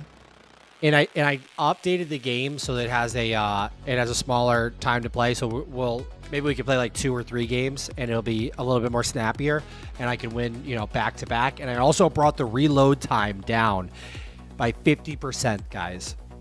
So you're gonna be shoosting, reloading, bang, bang, bang, bang, bang, bang. Not enough, like 41. By the way, it plays great in Firefox Nightly, I found. Incredible. Cracked. I love that. I love that. I love that. I love that.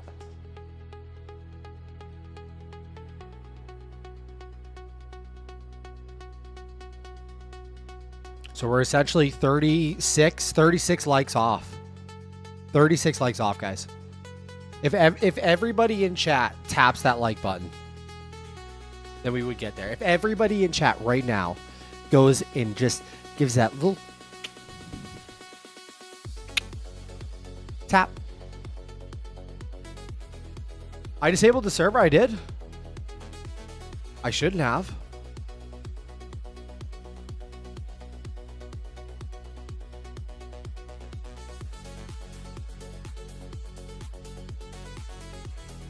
No, I didn't disable it. I don't think so. I don't think so. Just push site update to production. Max, will you win if Brandon is not on the opposite team? It's a free-for-all.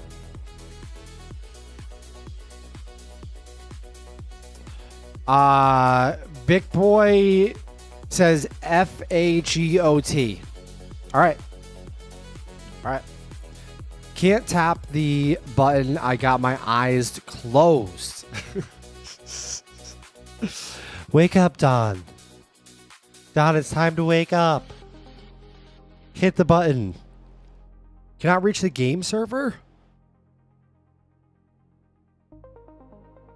Maybe that's for the best, guys. I'm limiting you guys to play without me.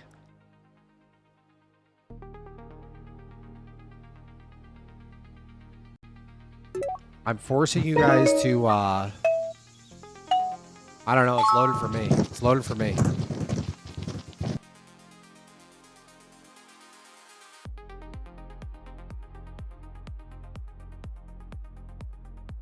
All right, it says report updated. All right, I gotta ban these guys.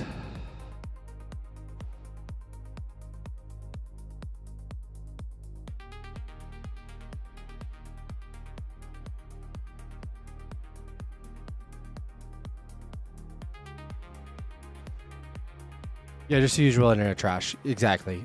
But there's 1, 2, 3 of them right now.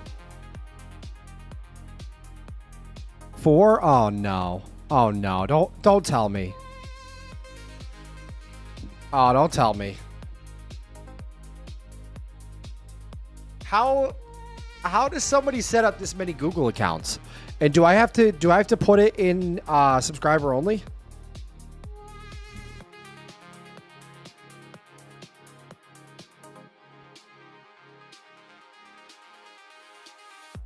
We'll just build a bot to fix it. I actually don't even know how to put it in subscriber only mode.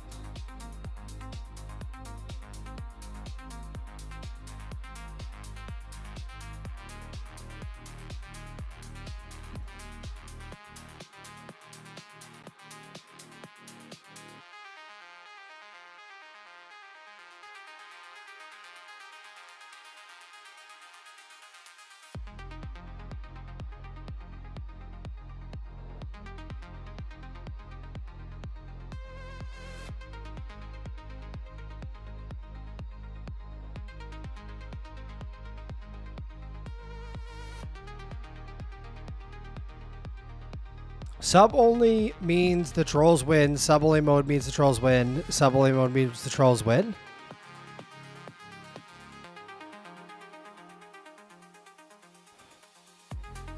Desperate, this is John because of the mug. I don't think so. I don't think this is John.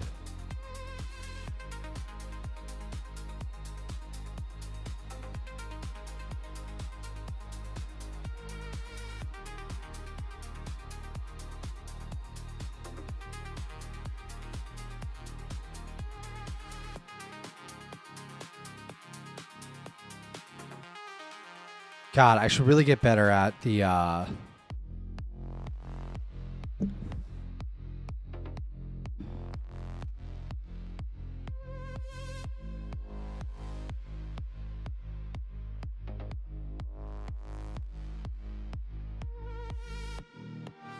fucking restream is so dog shit sometimes.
Grok installed Nightbot. I already have Nightbot. Is that the way forward here?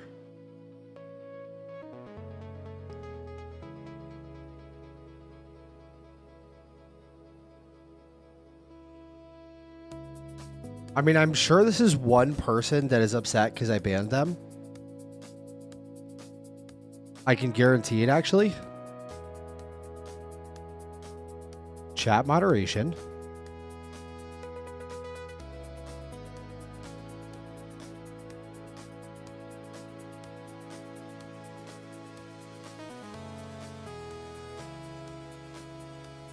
Nah, there's not really a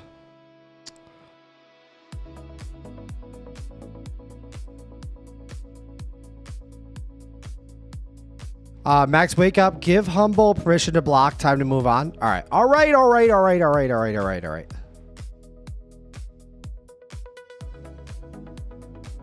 Humble, I knight thee. Full moderator.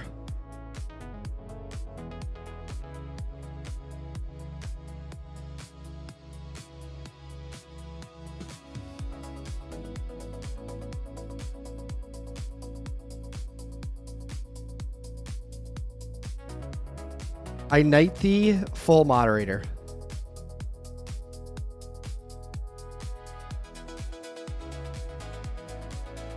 Brandon, unfortunately, I knight thee, full moderator as well.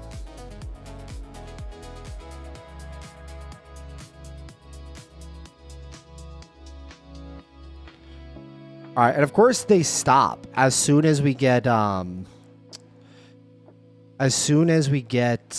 I get that figured out.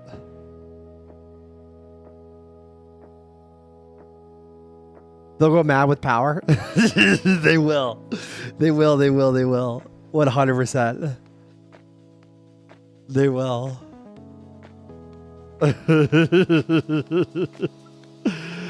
Whoa! It gives you a little. It gives you an extra emoji too. You have a shield and a sword now. And I'm banned. All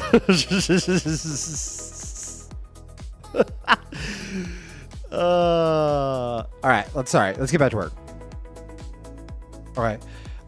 Report updated. V1 is now strict 1-to-1 headless demoted to escape hatch. I updated memory so future sessions don't.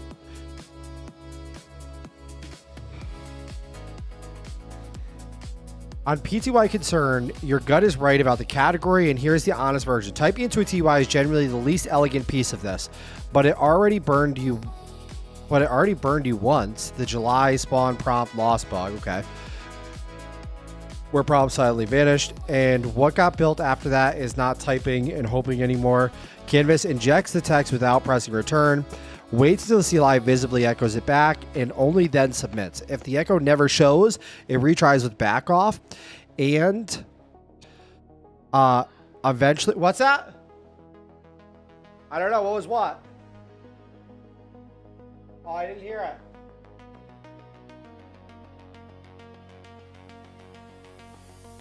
Can you deputize us formally? Oh my, what do I need to do to get the Graces of the Shield? We can't have everybody be a mod, guys. If we're all mods, then...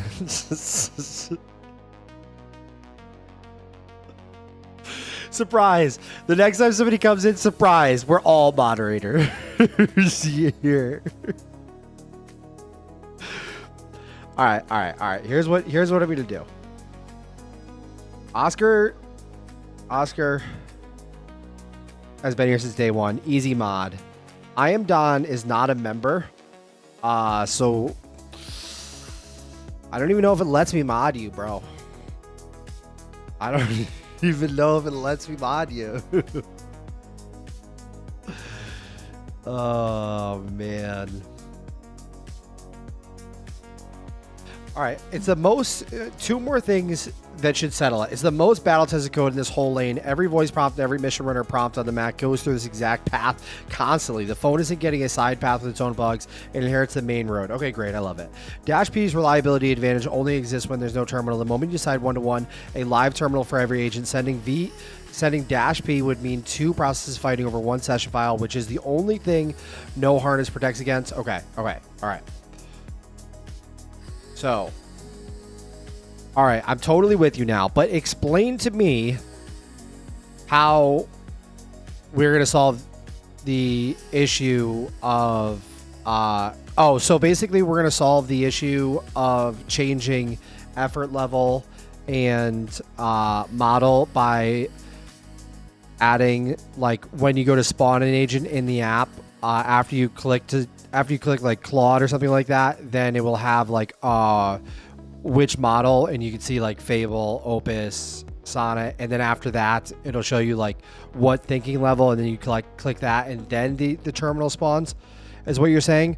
But this will not allow for changing mid-session.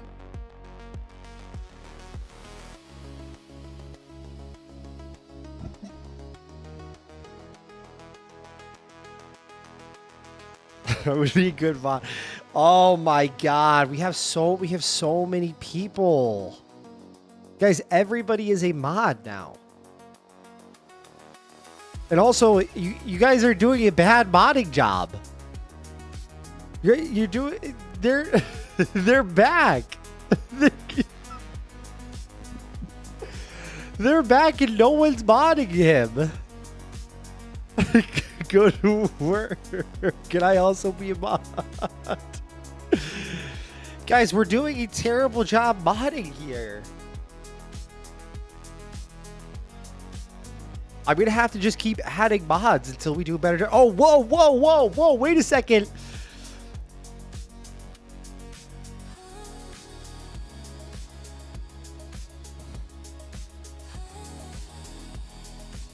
What are these guys? 15? Yeah, they are. They are. It's one person. It's one person that's upset because they got banned before, or upset because I'm vibe coding and have made revenue, and they are not doing well in life, and that's totally fine. And I hope that they figure their life out and start heading in the right direction.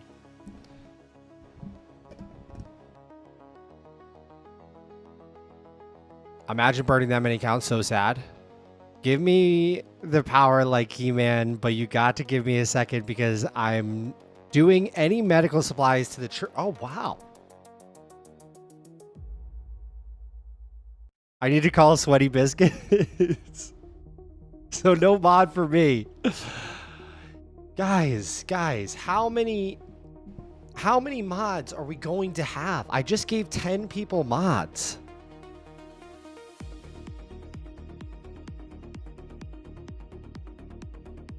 This has got to be giving me some sort of boost as far as having this many people coming into chat and commenting. Doesn't it? Like, how does that not give me some sort of boost? You forgot to mod me, and I'm the juice man. Donating.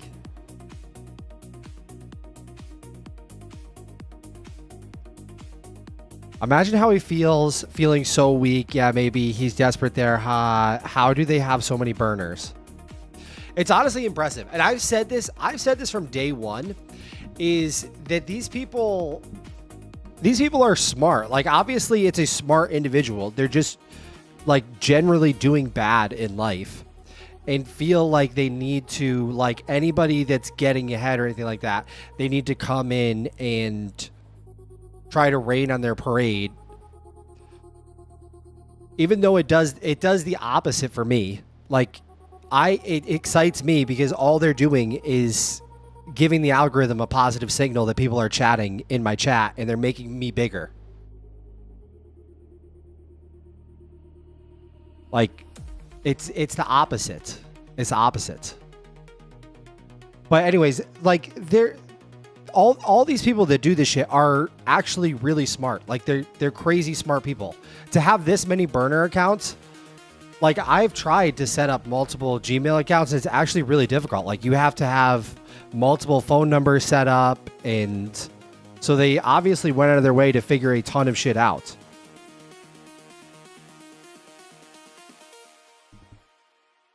Can you remove the badge thing? I want to be incognito. I don't think I can.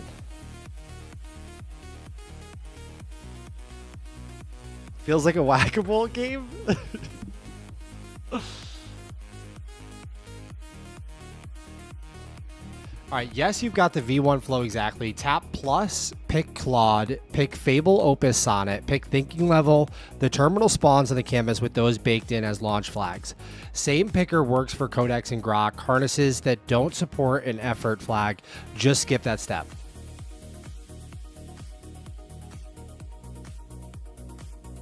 Yes, you've got the V1 flow exactly. Tap plus, pick Claude, pick Fable Opus Sonnet, pick Thinking Level. The terminal spawns on the canvas with those baked in as launch flags. Same picker works for Codex and Grok. Harnesses that don't support an effort flag, just skip that step. But here's the thing, mid-session changing is not actually blocked. It falls out of the same core principle. The conversation is the file. The process is disposable. Changing model mid-chat is just the spawn mechanism applied twice. You're 20 message deep on Sonnet, agent is idle. You pick Opus from the phone. Canvas quits the Claude process in that terminal. Nothing is lost. The 20 messages live in the session file, not in the process. Canvas relaunches in the same terminal.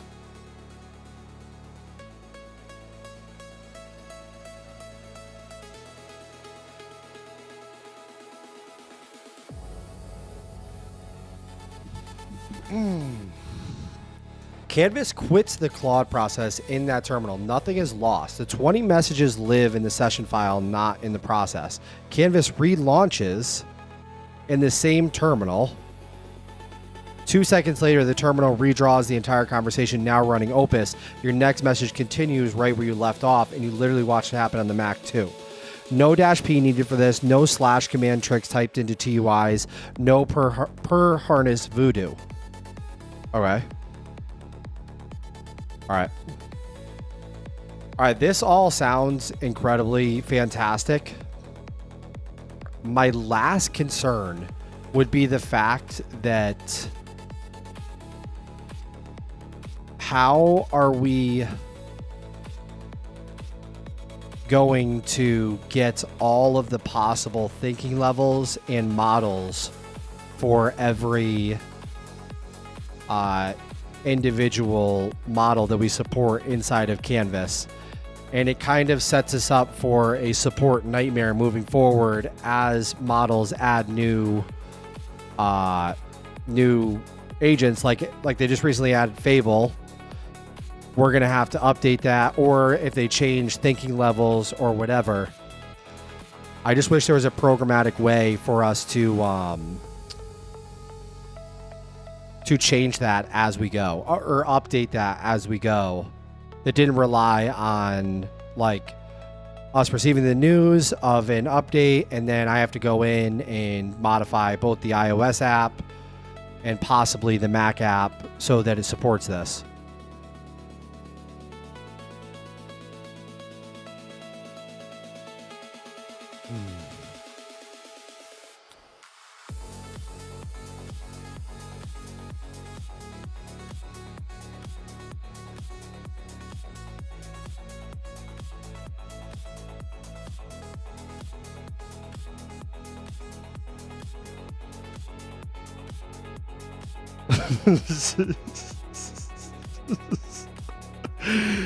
Oh my god. Is my mic muted this whole... No, it's not. Don't say that to me. Don't say that to me.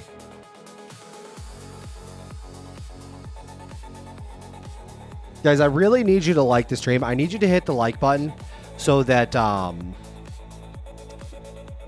we can play Call of Duty today. All right, this one has a genuinely clean answer built on 2 moves. The phone never knows anything, and the Mac never waits for news. It asks the binary. Dude, Fable is locked in today. I can't even believe this. Oh, you were talking? Answer my question and will. Smash the like button. All right, what do we got? What do we got?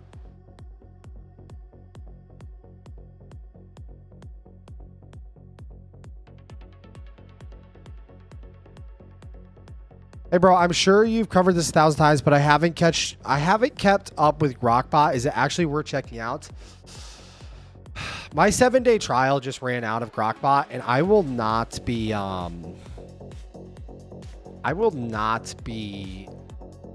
re-upping it, unfortunately. Just because the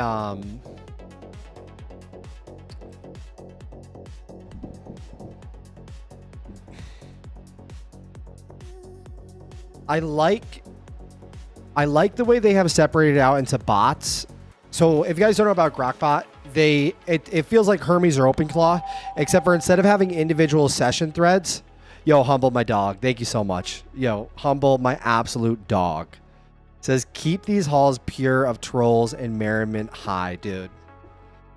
With the 420 super chat, Humble the Great, my absolute dog, thank you so much. Thank you so much. Can anyone else get in the multiplayer? I'm worried. Let me set an agent out to do it real quick, and then I'm gonna go back to talk about.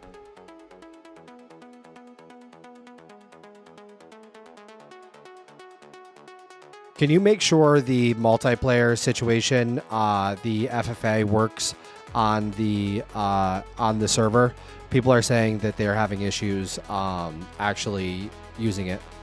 Go read only for now, please.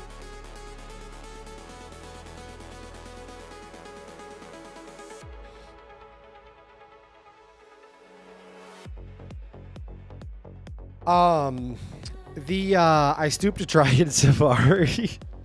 So the idea of having, I guess these guys have given up, which I was thinking it was going to be more of an all-day thing, but I guess not.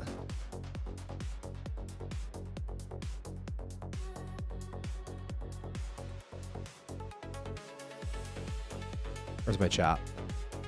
All right.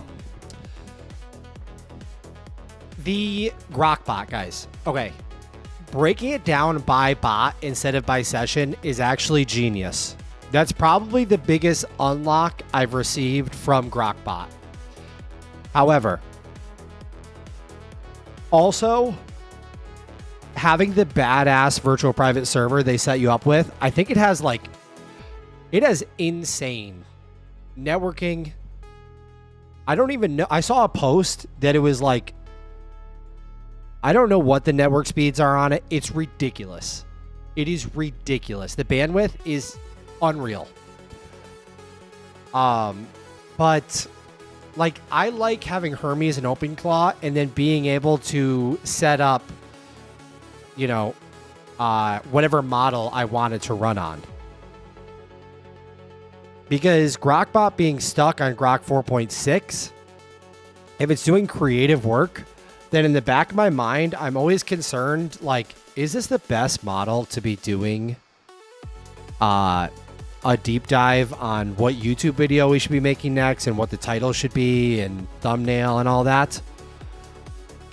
Like, I'm like, would Fable 5 destroy this? And I guess you could have Grokbot set up. I set up my Grokbot so it has Claude Code. And then you could have Grokbot like do a -P off to Fable 5. But then that's a whole thing. You know what I'm saying? Versus like Hermes subagents just work so good. And so I don't know if I want to pay $200 a month to have to do all this setup to have it be as good as like Hermes, which just runs on my laptop. I see a bot tab in Hermes right now. Yeah, they added bots. They added bots because I think they had the same breakthrough right away that I had, where it is really nice to have an agent that almost does just like one job. So like for me, I could have like the stream prep agent where all it does is, I don't know, take a look at data fast, figure out how much revenue I've made, pull open OBS, make sure that the cameras are refreshed so they actually work, update the title, schedule it and restream. It's just the stream bot, and that's all it does. You know, and then I could message the stream bot and say, hey, can you change my title and thumbnail to this today? Because I'm doing a special stream, and it would do that. Which that feels really, really good. Versus having one agent in a million sessions for all different situations. And it sort of forces you to think more of like a manager with employees. Like, all right, I'm going to make this employee that does this one job really well. And that's it. This is the only thing that it does. So its context is only going to be filled with stuff surrounding that task. It's 100% a better breakdown of using a Hermes style, OpenClaw style, Grokbot style bot. Instead of one agent, a million sessions or threads. XAI's Colossus in Memphis trains Grok using 200,000 NVIDIA GPUs built in 122 days and scaling towards gigawatt AI. Unbelievable. Unbelievable. I want another Gordon Ramsay style review of Cast Beacon at some point if you feel like it. All right, let's check it out. Oh. Oh my God. This is like so much better. It's not even funny. I can't even describe to you how much better this is. Holy shit. I feel like I have to take slight responsibility here. I'm kidding. Check this out. If you guys were here before Brandon submitted his landing page Cast Beacon, your stream, your cloud relay, no subscription. Cast Beacon is a desktop app that takes one live stream off your machine and relays it to platforms, the TVs on your network, cloud relays on disk, building for Windows, Mac OS, and Linux. And then the sign up thing, which when I originally saw it was like this. on my third monitor, which I do think that I like that better. I know you love this over here, but I think it would be even more streamlined and understandable if it was just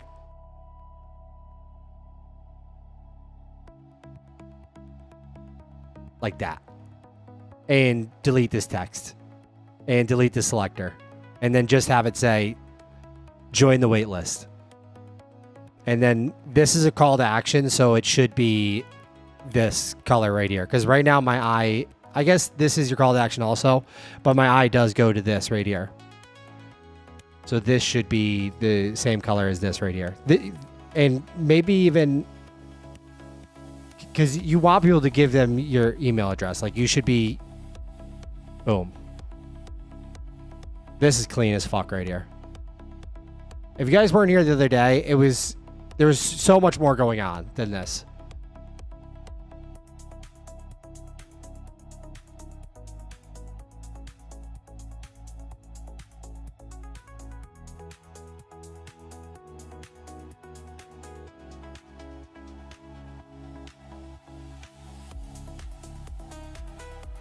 Nice. Nice. Dude.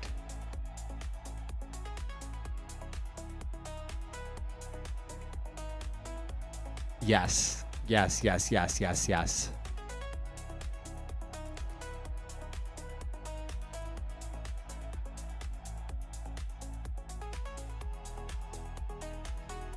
I like it a lot. I like it a lot. Insanely improved. Like, insanely improved.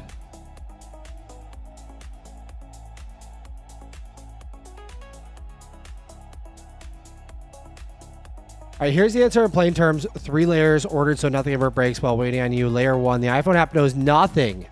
It already asked the Max what agents can I spawn and renders the answer. That's why Kimmy showed up on the phone without an iOS update. The picker works the same way. Your Mac sends each agent's model and effort options. The phone draws whatever it receives, so the iOS app is permanently out of the maintenance equation. You will never ship an App Store update because the model came out. Layer 2, the Mac doesn't wait for news either. It asks the binary setting on disk. Canvas already probes every installed CLI at startup to build the agent catalog. We extend that probe to read what each CLI advertises about itself. Claude Help literally enumerates its model aliases and the effort levels. That's how my research agent verified effort today from your installed binary, not from any announcement. And OpenCode has an actual OpenCode models command, cache it per CLI version, reprobe when the binary updates. And here's the kicker. The Claude CLI auto updates itself, so the day Anthropic shipped Fable, your installed binary learned about it within hours, and with this design, your picker would have it too. No news, no you. Layer 3, the list is a menu, never a bouncer. The picker always has a custom free text entry, and whatever you type passes through the existing sanitizer straight to the CLI, which is only real validator anyway. So even in the worst case, brand new model, probe hasn't caught it, you type Fable at 9, and it works because CNVS never rejects a model name it doesn't recognize.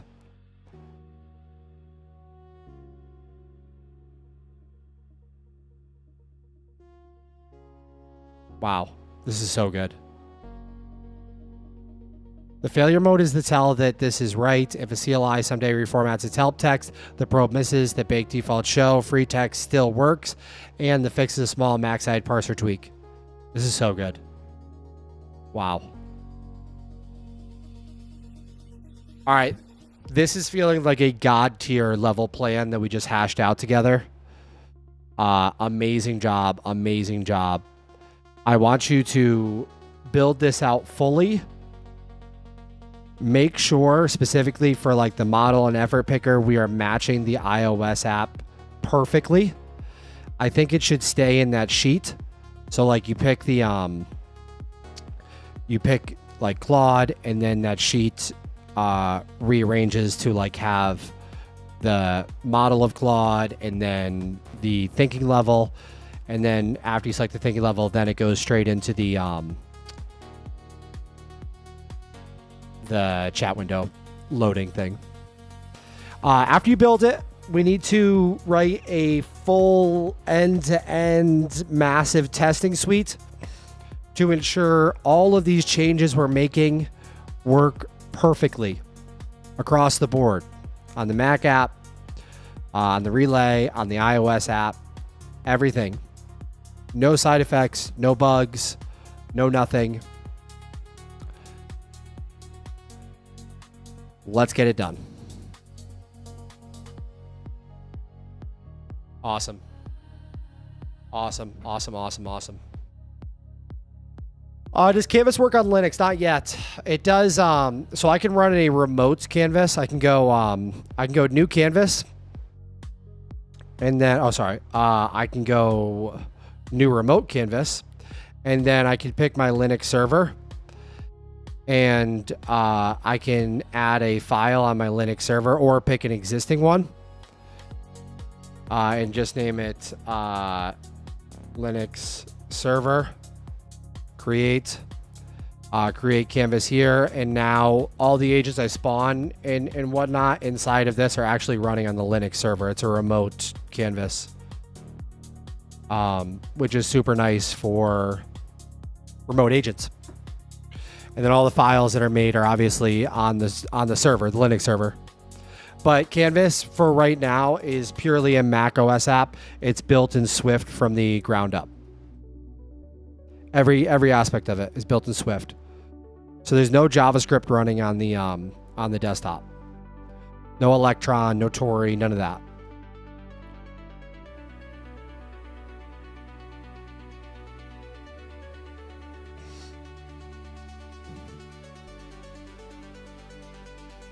All right, badass. Let's see what this says about Grok shipment.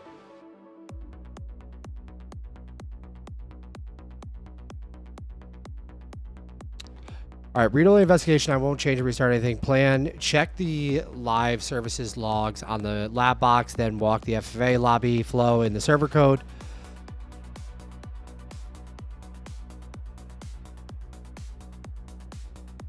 Starting a throwaway local server. 2 for 2 silent freezes. Let me run 2 more matches concurrently to try to catch the lucky parity and check the server log. Wow, this has been running for a long time. And I don't know why it would stop working all of a sudden. That doesn't make any sense to me. All we changed was the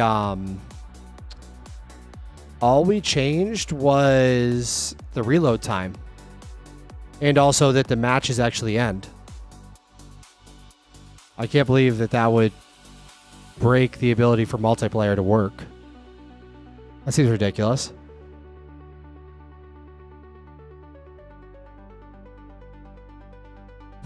Okay, bummer. I don't have a Mac. Been lurking from time to time for a couple weeks. Really interesting project. Hey, thank you so much for being here. I appreciate it. One day we will be on Linux and Windows.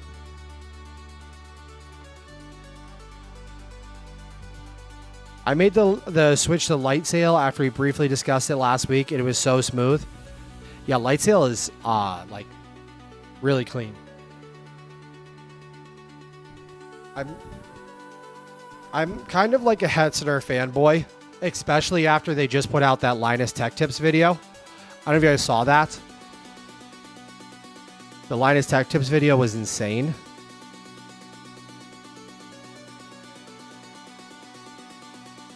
Humble says, I DM'd you something for Nightbot. Plug it in, belt and braces, install at your leisure. Oh, nice. For like moderation or something?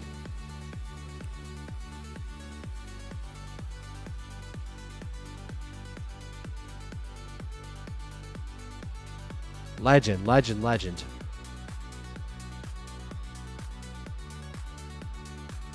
Did he film that video on his private jet? Oh, man. That situation is so strange. I don't know what to say about it. I've always felt Chad. Oh, man.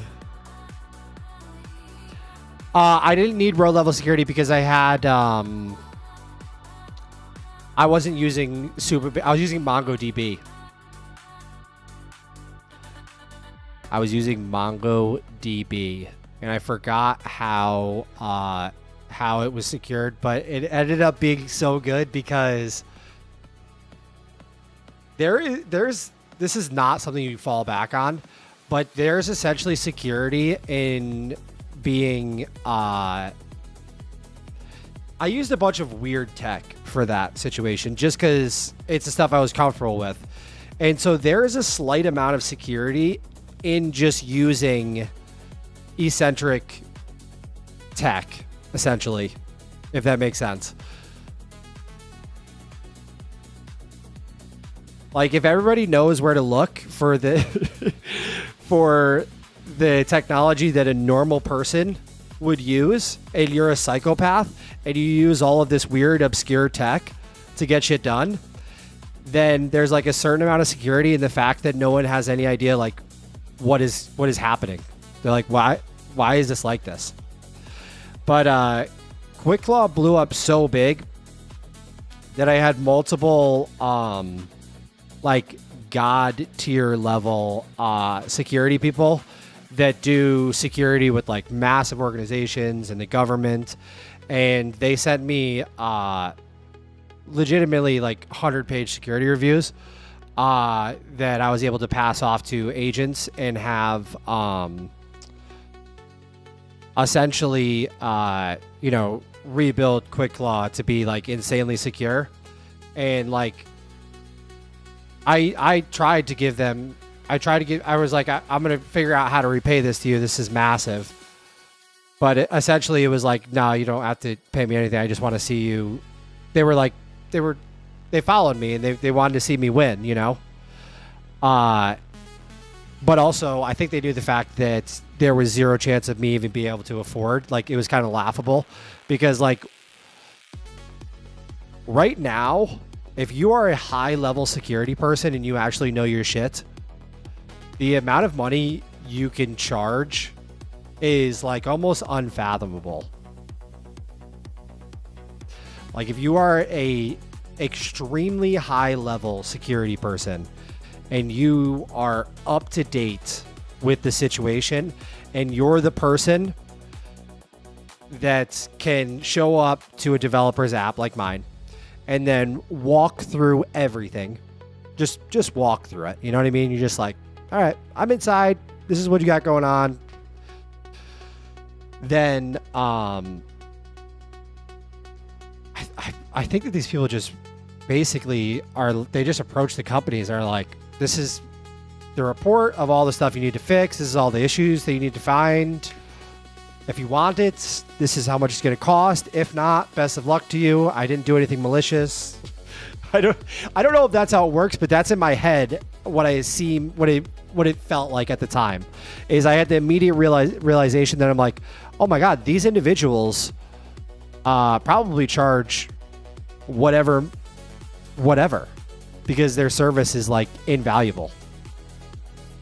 White hat. Yeah, exactly. And it also opened my eyes to the ceiling of like the best guys in the world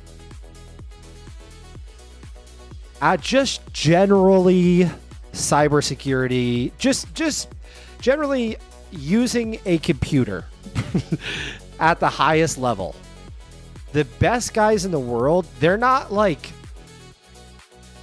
10 times better than me. They're not 100 times more knowledgeable than me. It could possibly be like a million times. Like, I don't even comprehend how you could even get to that level, because it seems like a lot of the shit there is their own shit. That makes sense. Like, you don't learn that when you're at that level of like cybersecurity, where these guys could probably get into anything legitimately. I don't think anything is actually like safe from the guys that are at the highest possible tier. ever. Like, there's no like course. Like, obviously there's a course for the foundation, but when you get to that level, like, they're paving the way. They're making the shit up as they go, finding the vulnerabilities themselves, and it's just, I don't know. It was inspiring. It was inspiring, and it was also made me so happy. Like, for instance, the douchebags that were spamming in chat today.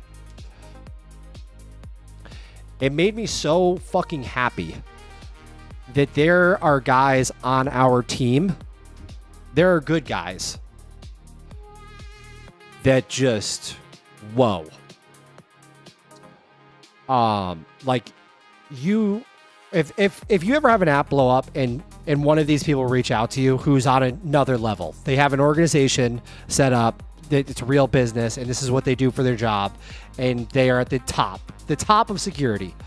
If they ever reach out to you, like, it is a mind your manners, thank you so much, I can't tell you how much this means to me, it means the world. Like, that's how you go about it.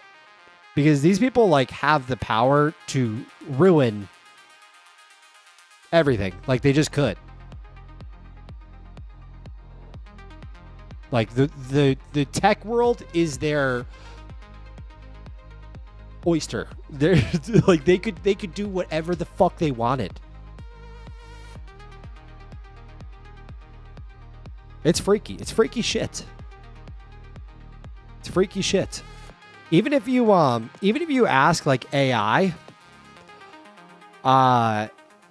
it's not like even about, like, for those people that are at the top, it's not even about like, all right, my site is secure now, it's locked down. No.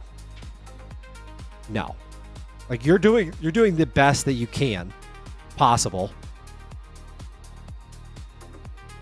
But like, security is an ongoing thing.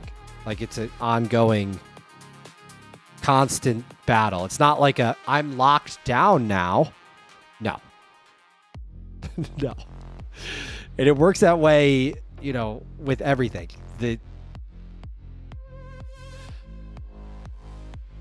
It's crazy.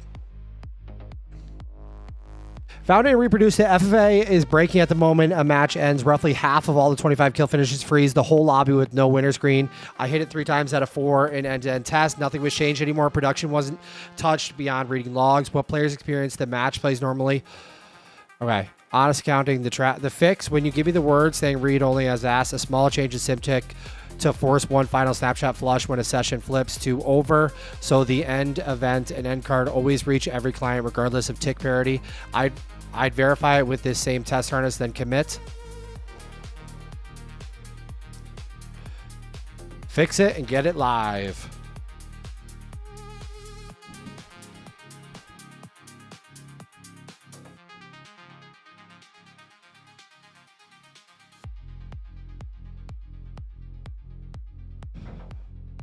Anyways, we got to get a plate and eat. Let's go. They are potentially already inside. It's how you mitigate. It's a war against entropy. Yeah, it really is. It really is. But like, in my, I don't know, like maybe 5 years ago or something like that, like, I was naive enough to think that like there was, with tech, it was like a cut and dry, like black and white, like, okay, everything is secured now. There's nothing anyone can do. It's locked down. Which that is not how it works. It is like very much a spectrum of security that is constantly evolving and moving with time.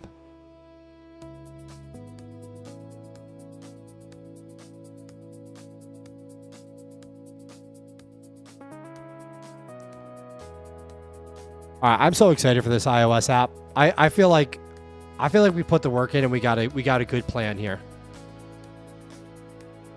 Context Found says, is it plugged into a network? I think that's it though. I think that's the entire thing. Is like, if it is plugged into a network, it is. Yep, it's plugged into a network. The sanitizer right and my test inspector was wrong. Okay. All 29 new Mac tests pass, running the full Mac unit suite in the background while I move to the kit and iOS side.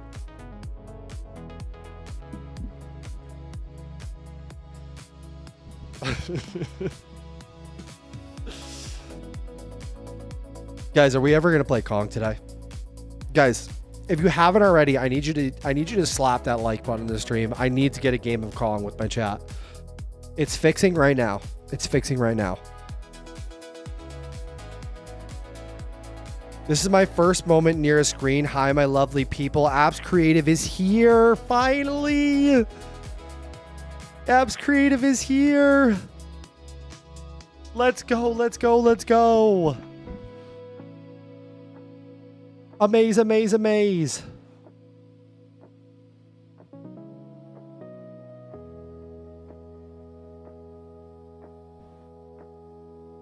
All right, Shoni says, at my work in the middle of this, and you won't believe how many critical threats exist within multi-billion-dollar companies that are discovered every day. Microsoft, Oracle, Google, and all. I know. It's fucking crazy. And I don't think that people understand, like, that. Like, once an organization gets that large and, like, that wide and, like, there's shit expanding out, it's like security becomes a best effort. Infrastructure people, it's wobbling all the time. Yep. Guys, can you please smash that like button? Do it now. The background run pipe through tail, hiding the verdict. Okay.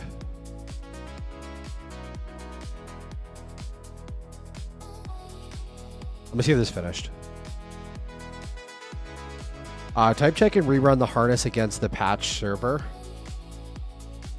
Fixing the frozen finale bug in Symantec.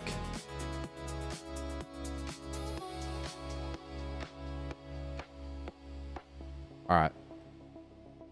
After this finishes building, I'm going to run the full suite. So I'm going to run the Canvas iOS app inside of the simulator. I'm going to run a dev build of Canvas. I'm going to run a local dev build of the server. And I'm going to make sure it works end to end. And if it does, then live on stream, I'm going to push the test flight. Cuz we got to keep moving. We got to keep moving this forward. We have to keep moving this forward. Today I downloaded, I'm not gonna lie to you guys, I downloaded this I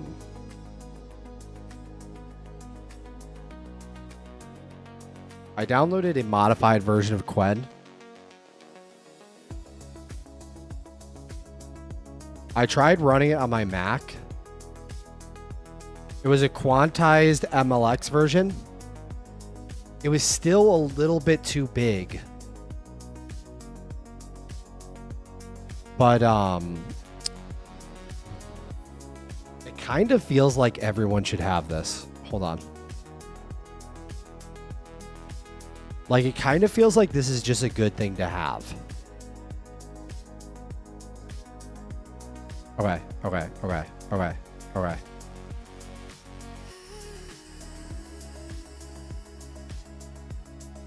I think this is the one I downloaded. This might not be the exact one, but I know it's from them. I don't know what the deal is with this. If this is like something that's a no-no or not. No, this can't be the right one because it's not MLX.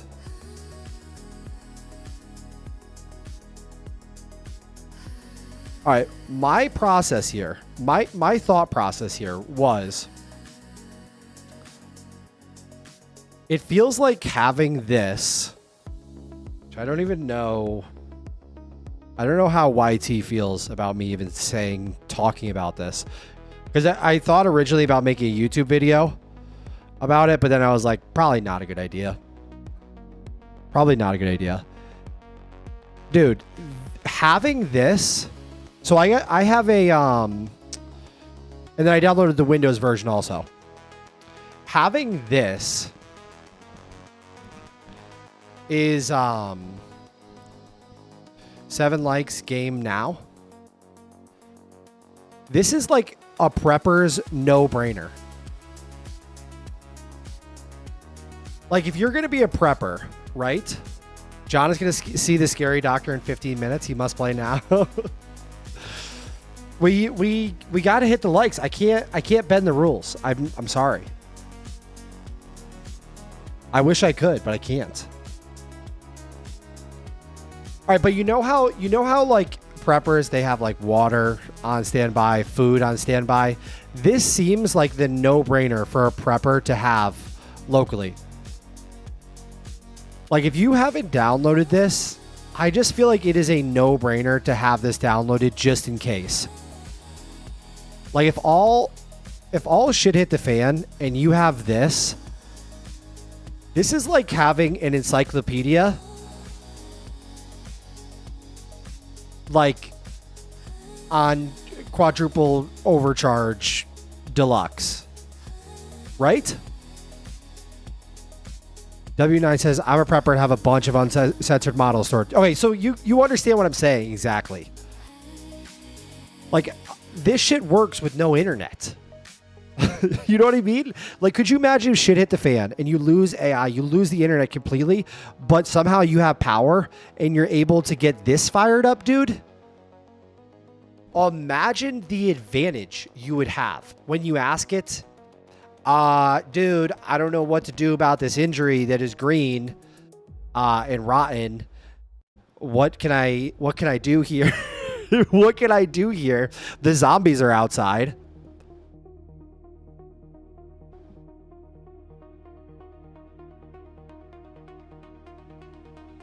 What you doing with that Unk model, you dirty, dirty man?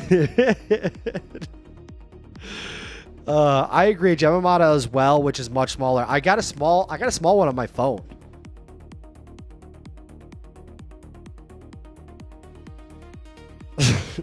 John. Secure the house, send the drones. Solar power offline Quen model. I mean, dude. You're absolutely right. You should not have eaten those berries. Those are poisonous. Like if you have the model, it's 27 billion parameters. It's how big is this? Is it I think the one I downloaded is only 15 gigabytes or something like that.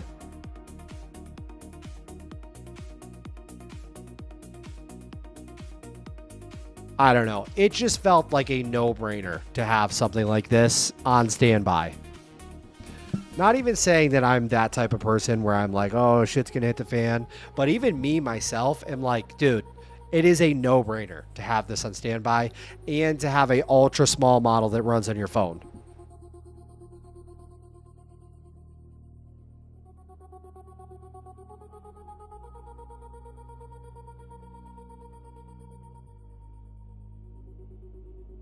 Now the centerpiece, rewriting the summon sheet as the 3-step morph. The old header comment declared the thinking level picker a non-goal. That gets updated to, okay. Project Nomad offers this. You should do a video asking it to do.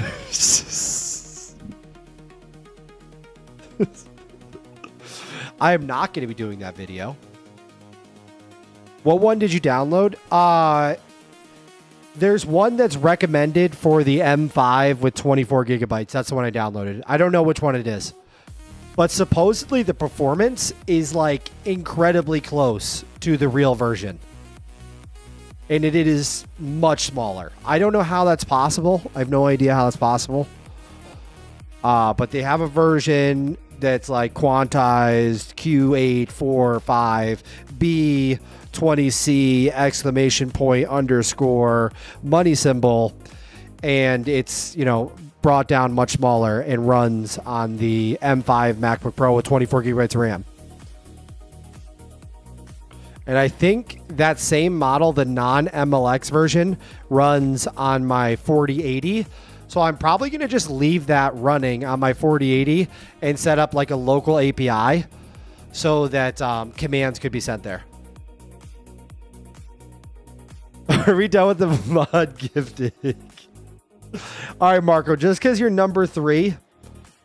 Hey, guys, I will take away moderation as fast as I gave it. I swear to you. I swear to you guys. Power will be taken away. John, if you're saying game now without... and John, you're definitely not getting mod. You barely gained access back. You were on the edge of not be. You were moderated. You were not only not a mod, you were moderated. Mods begin too comfortable. Not true? What do you mean not true? That is 100% true. Literally 1000% true.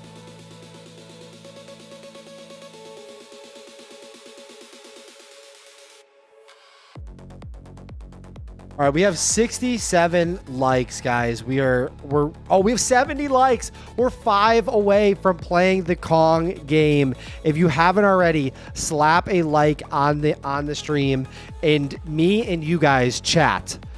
Me and you guys are going to hop into a free-for-all game of Call of Duty Shipment vibe coded into Kong of Duty.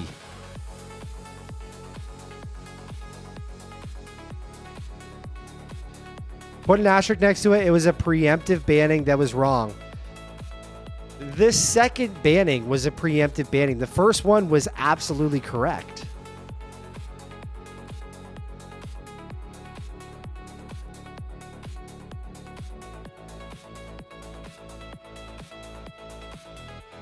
Oh, it's still running updates. It's still running updates, I think.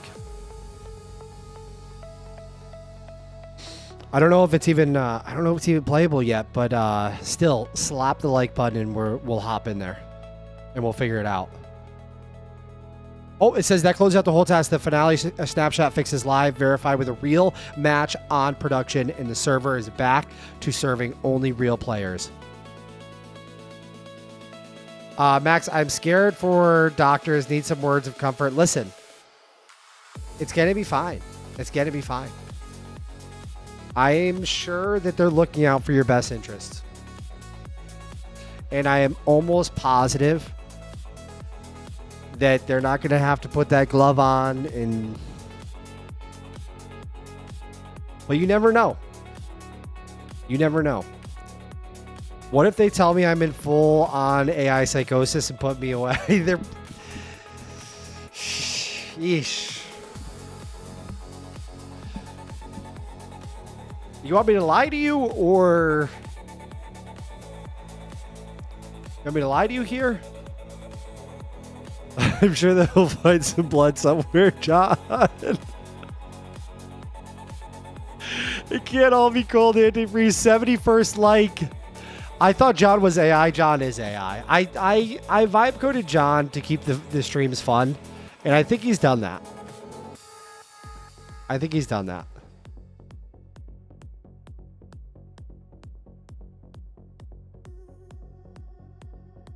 $72 likes, guys. We are 3 likes away. We are 3 likes away for playing Kong of Duty. 3 likes away from playing Kong of Duty. John flew too close to the sun one time, though. Definitely. Definitely. That's all right, though. That happens. That does happen. Is this done? Is this done? Is this done? Building the test bundle and finding a simulator to run on. Let's go.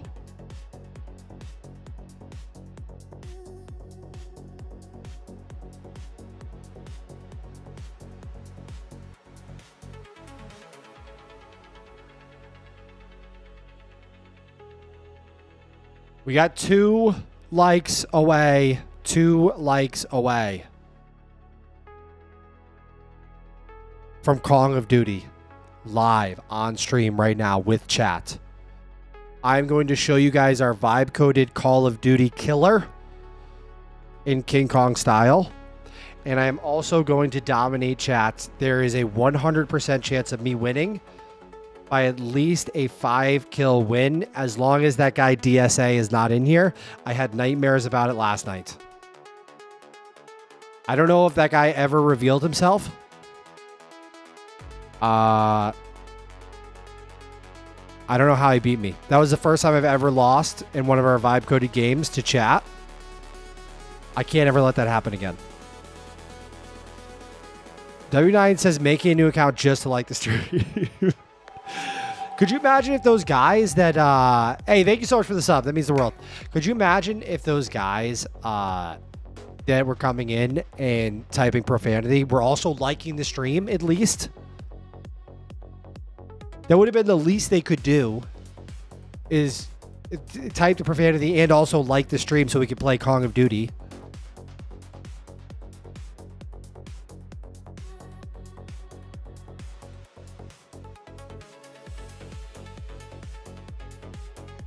I need to canvas World of Warcraft.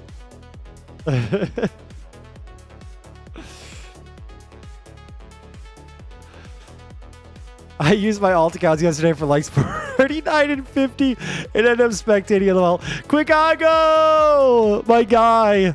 He says they're really disappointed. GLM 5.3 release and no new Subway servers on screen. I know.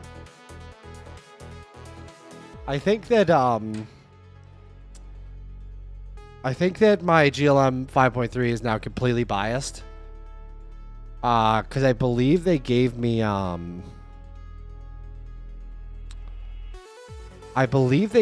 a bunch of tokens. Because I'm fancy.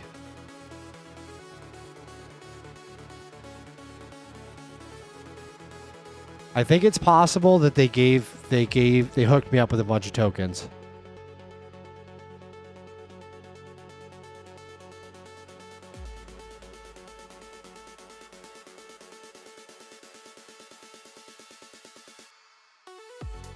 Lucky got it too, the bastard. Damn.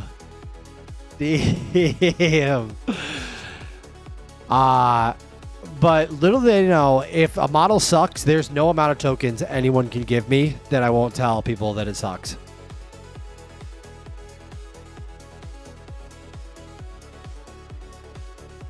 I see 75 likes. Good enough for me. Good enough for me, guys. The question is, does it work, though?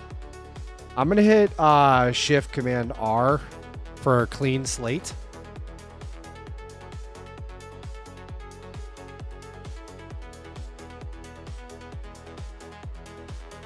No. All right, we got to do a quick fix.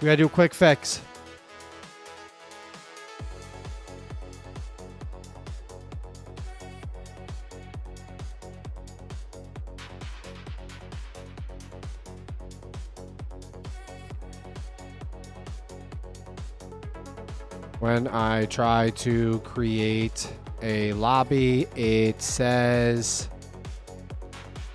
cannot reach game server. I need a fast fix here.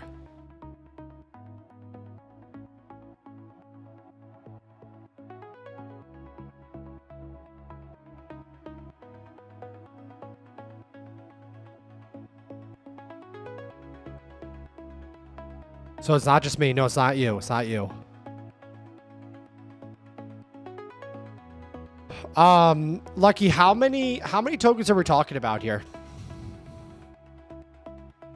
I did not really in the meantime, why not watch the video I did for Canvas and John this morning? For Canvas and John. Because I'm terrified of what this video could be that's for both Canvas and for John.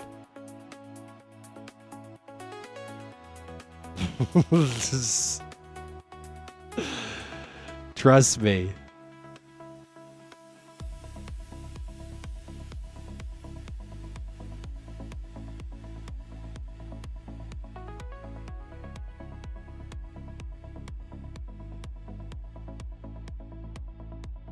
Oh my God, what video? Watch it, John. I don't see any video. I don't see it.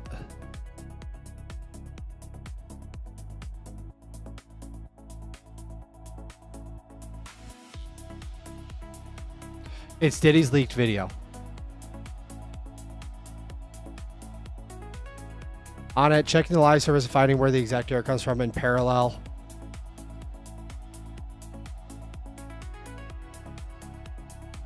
Why are they doing this to me?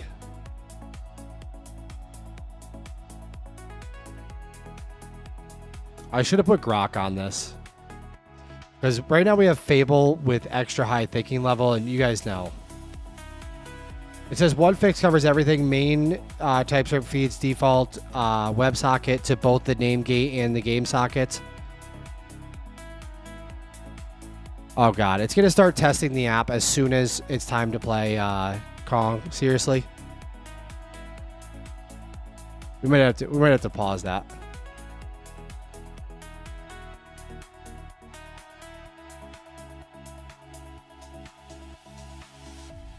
The literal won't be contiguous in minified code, checking for the inline base URL instead.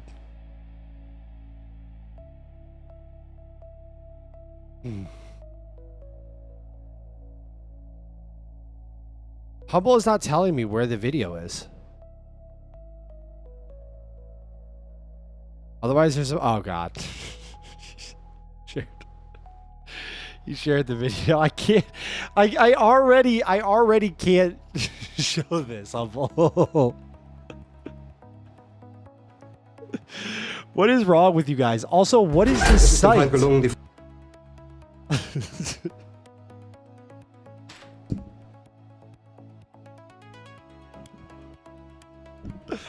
Humble, what is this uploaded site?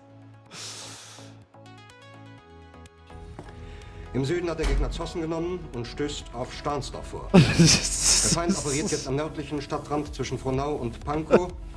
Und im Osten ist der Feind bis zur Linie Lichtenberg-Marsdorf. What is wrong with you guys? Mit dem Angriff Steiners.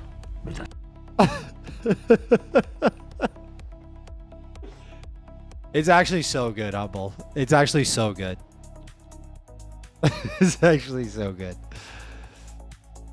Oh my God.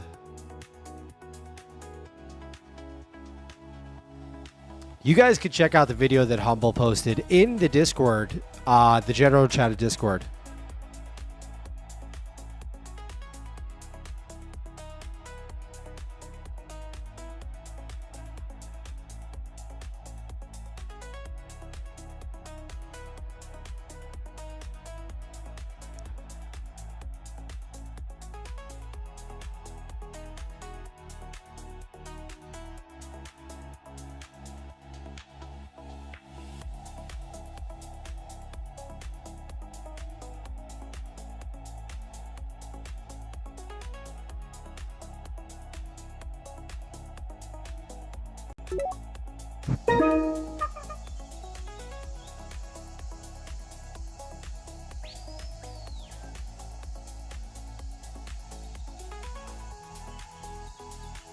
All right, guys. Game Lobby is live.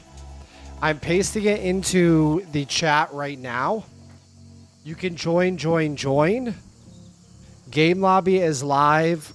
Link is going into the chat right now. You can join.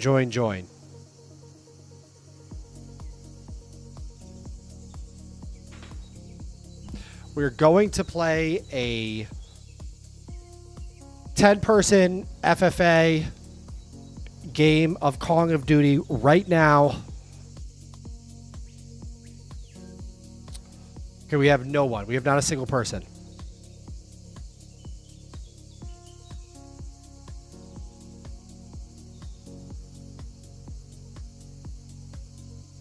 Is anybody here? Hello.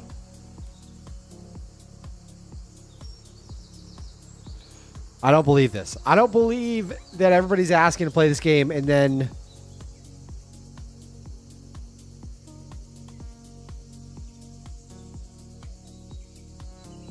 We have the game live. We got nobody. We got one person. We got one person. Guys, join. We are going to play Call of Duty right now.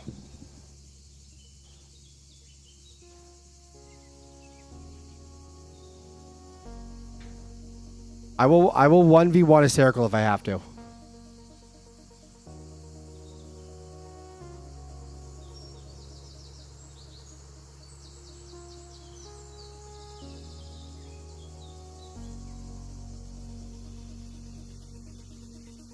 No.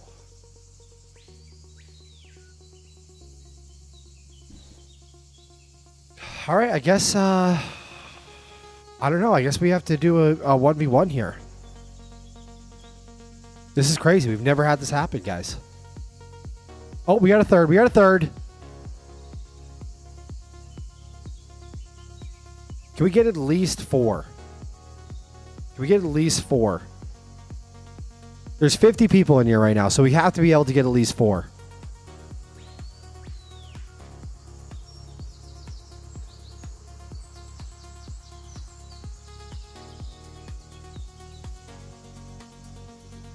Well, let me put it in the Discord. I'm going to say Call of Duty now.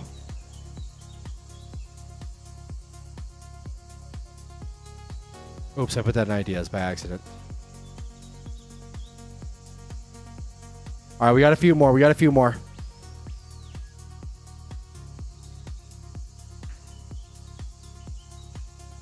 Oh, we're almost there. We're almost there. We need 2 more. We need 2 more.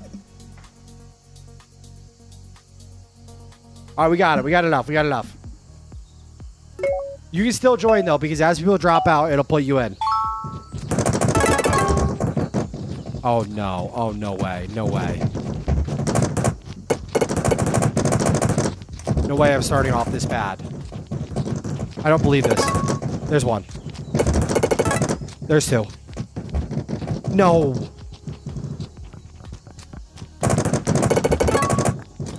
There we go, there we go, there we go. There we go. Come on, come on.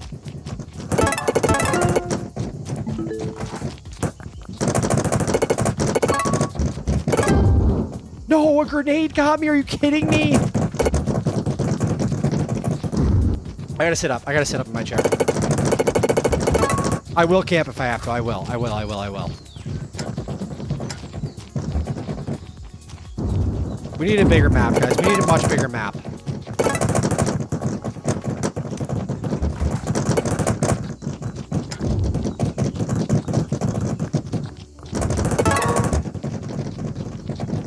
I'm about to lose. I'm about to lose.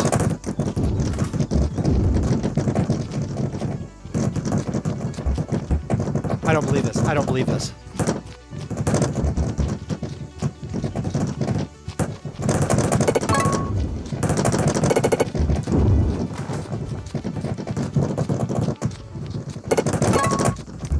Get out of here. Get out of here.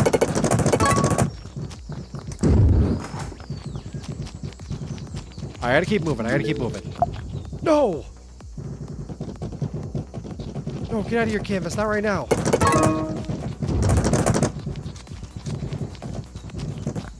You just have to keep moving is the thing.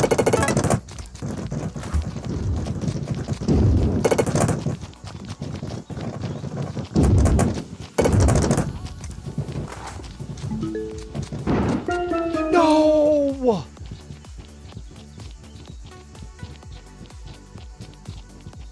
No way. Who won? Hysterical? I was in 4th.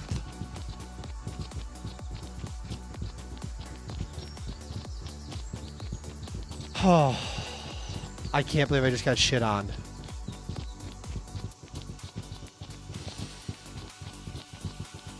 Dude, I just got shit on. I can't see the chat. Is Restream down? Okay, I was wondering why nobody was typing.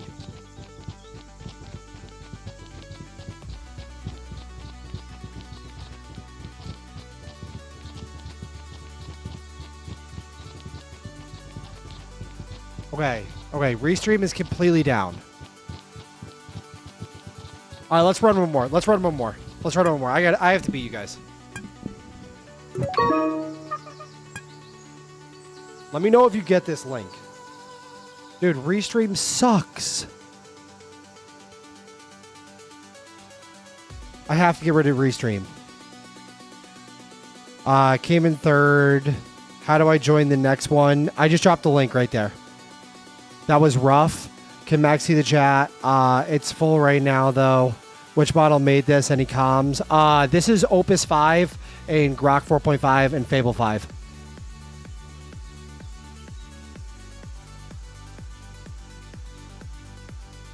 And I'm about to win this one, guaranteed. I'm about to win this one, guaranteed. All right, lock in, lock in, lock in, lock in, lock in, lock in, lock in. Can I drop the link on X? I wish. I don't think the restream thing is working. I just put the link in.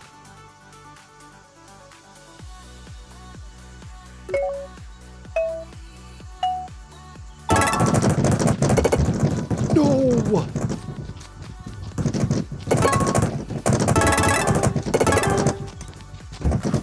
No.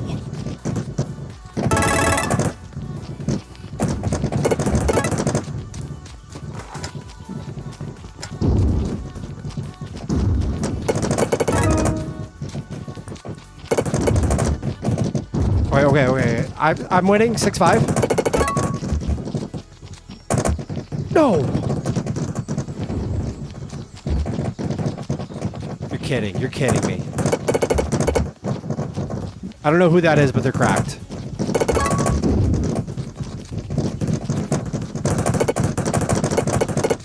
We gotta fix the spawns. Spawns are chaotic. I gotta get out of this area.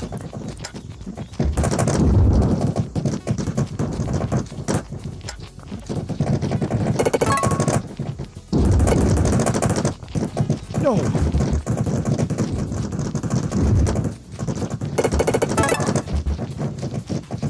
I stopped shooting because I thought I killed him.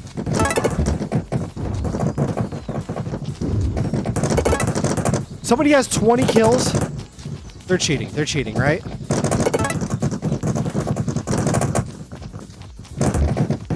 Oh, they're cheating. They're so cheating. They're cheating right there.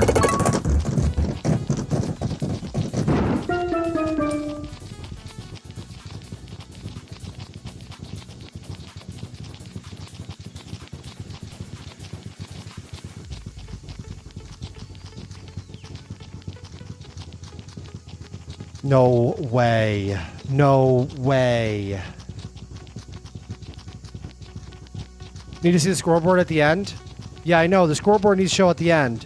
DSA won again. 25 kills and 10 deaths. All right, one last one. One last one. I cannot believe this. Wait, hold on. I'm going to start a new game. I'm going to start a new game because it's only fair then. I'm going to start a new game. That way there it's fair. And new people can get in. I'm putting the link in YouTube chat right now. Not enough bullets for these spawns. I know. We got to fix up a lot of things. We got to fix up a lot of things. The map needs to be bigger. The map needs to be way bigger. Maybe you need a little bit more ammunition.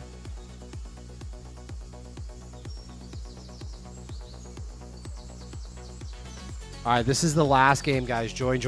Last game. All right, here we go. I have to win this one. All right,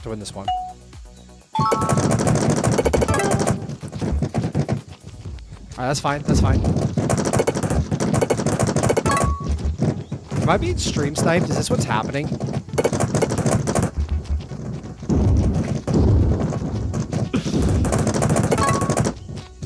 Oh, this is my corner. Right here. No one sees me over here. Yep. Damn it.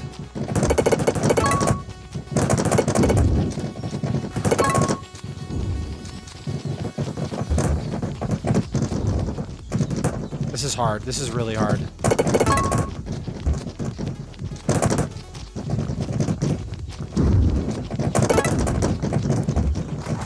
I have zero understanding how DSA keeps winning every game. I don't know. I don't know how it's possible. Also gets into every game. Get over here. Get over here. This is my spot right here. This is my spot right here. Get off. This is my spot right here. UAV online.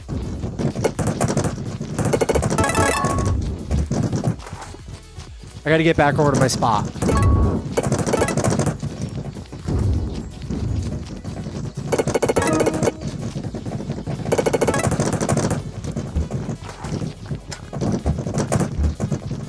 Get that grenade. Get that grenade.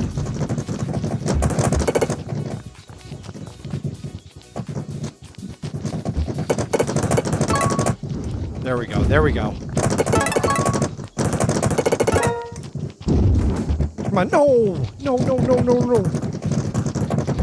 I'm a couple points off the lead. No. I need him to die. I need him to die. Don't let him win again. Don't let him win again, please.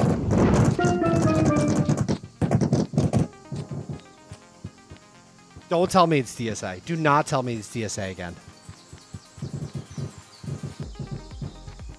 Lucky.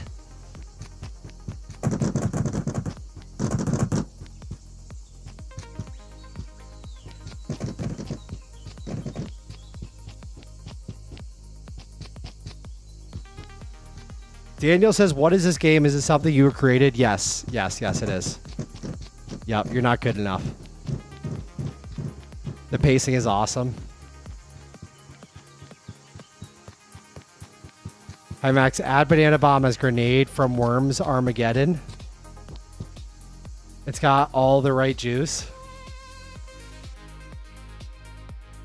All right, let me see how long it would take to make a quick 3v3 team deathmatch. Cuz I got to keep working on the iOS app anyways.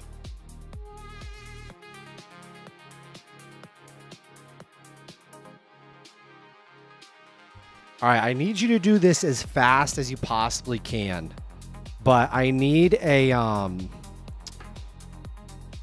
change the public match FFA mode to a 3v3 team deathmatch mode.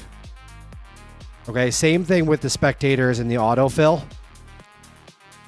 And then when the game ends, the leaderboard should be right underneath the mashed text.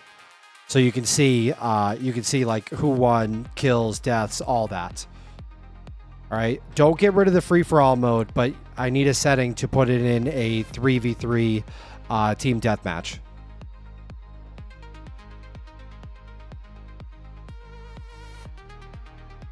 Same 25 kill limit or 5 minutes.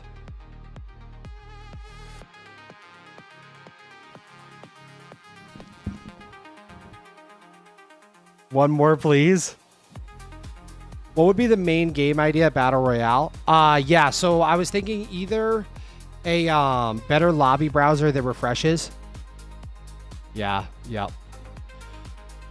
I was thinking we either do a Battle Royale or we make an insane map that's like a copy of like a really popular map and we do like a Counter-Strike plant the bomb situation. And I think that would be insane in this game. It'd feel really good. Alexander says, should do a 3v3 tourney bracket. I thought about that right away. That would be so good. I think in the Discord... I think in the Discord we set up a stream day. We have a 3v3 tourney bracket. We could do voice chat inside of the Discord. And then we have a 3v3 tourney.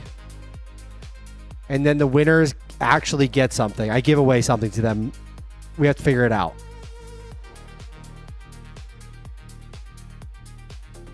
But I think that would be badass. So it's my vibe coded game. We set up a 3v3 tourney. You have to find your team of 3, okay? Or you could just show up day of and you'll be assigned a team of 3 by whatever. And then that would be badass. Shoddy, DSA, and Lucky. No. I got DSA. We'll take DSA, and we got Humble, and then Lucky can go find his own. Lucky can go find his own team. It's only fair. Lucky and DSA have to be separated. They cannot be on the same team.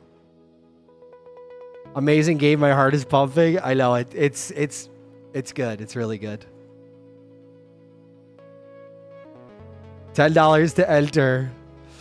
You should make a metahuman clone of yourself for the character with all hair, no face. Do that map that was on the high-rise roofs with the helicopter and offices. That would be a good one. That is high-rise. A banana mug. Yes, 3 banana mugs to the winners. That's genius. Hey, serious question real quick, Max. We're all being serious. Don't say serious question as if we are not being serious this whole time. 1000% higher impact we're doing that. Okay, what did you actually use to do the animations and 3D modeling for the game? Okay, I had ChatGPT Image Gen make the renders of all the stuff in the game. It took those renders to Tripo, which turned them into 3D meshes. Then if you go back a couple days ago when Grok 4.6 just came out, I created like individual benches so that I could simulate third-person view, first-person view. I dialed that all in so it felt really good. And then I started a 4-day loop where Fable 5 and Opus 5 ran for 4 days straight. And the first 12 hours of the loop, it built out the most advanced transparency level so that it could see X-ray vision every single thing that's happening in the game, which I can guarantee that was the best thing I did. I set up a whole loop just so that it could do the transparency layer of the game, because AI right now, if you try to make a game, all it does is take a screenshot, and the problem is the game is in 3D. A 2D screenshot does not give the full picture of what's actually happening inside the game, and it never takes advantage of the loop to actually improve the game massively. Does that make sense? So you're better off, if you want to build a badass AI vibe coded game, you're better off spending like 75% of the tokens you want to spend on just the transparency level so that the AI can actually see what's happening inside the game. Okay, like the shit it built out is insane. It does all this stuff with the GPU so that it can like 3D see everything that's happening in the game as far as the map, the players, the shooting, like all of it. It's pretty badass.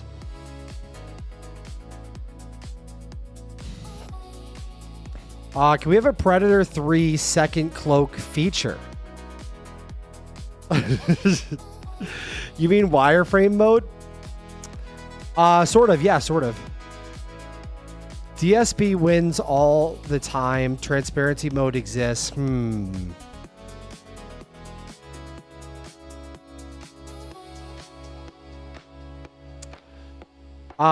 Is he cheating? Who is it? Who is it? And it's crazy that we don't know who it is.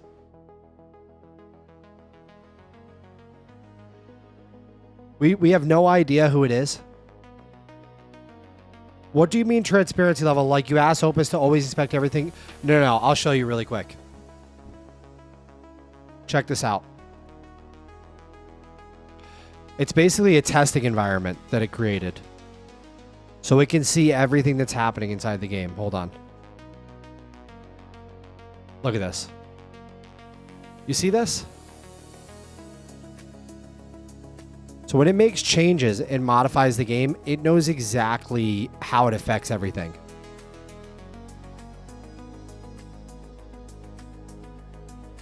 And checks all of this. The alternative is it just looks at a screenshot, right? Which a 2D screenshot doesn't give it any intel into what's actually happening inside the game.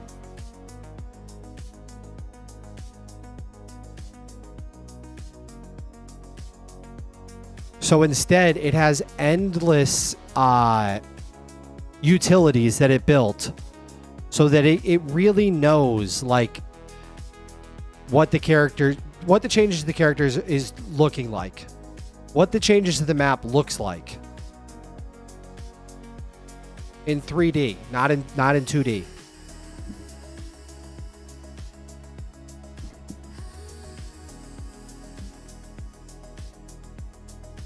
Can you share this HTML? Yeah, I can share it. You gonna make a video about this? Yes, I am. Oh, so you had Opus build out its own testing environment while looping, so in a sense you made itself play the game in the testing environment until it got everything right. Yeah, but it's not even like playing the game. It's so much deeper than that. Like it literally has X-ray vision to every element real time inside of it.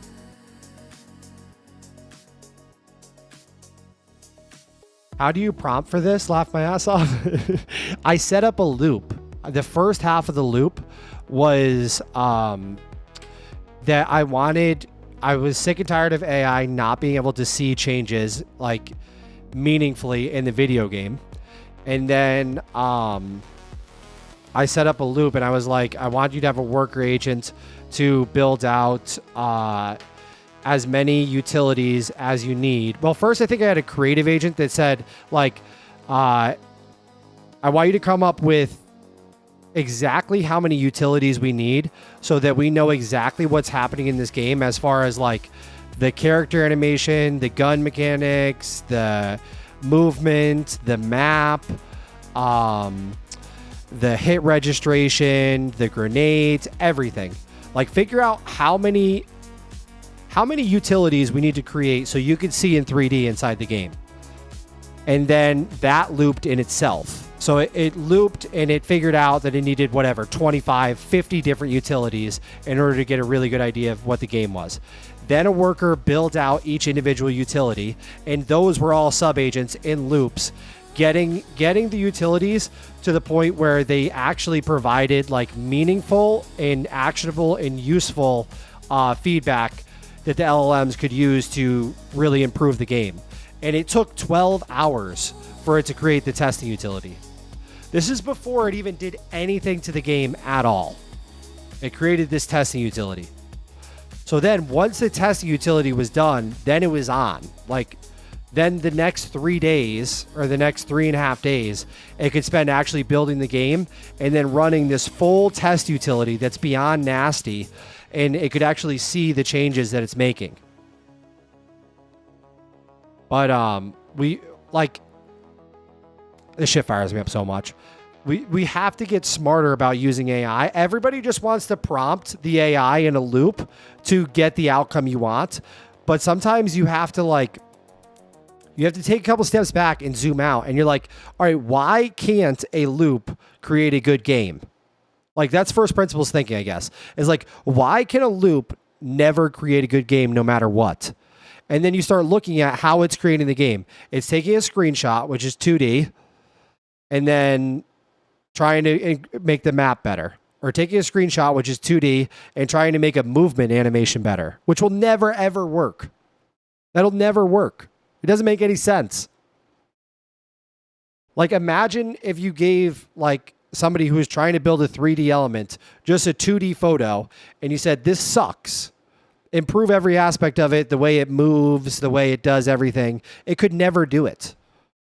So instead, the answer was to like make the actual testing environment better. And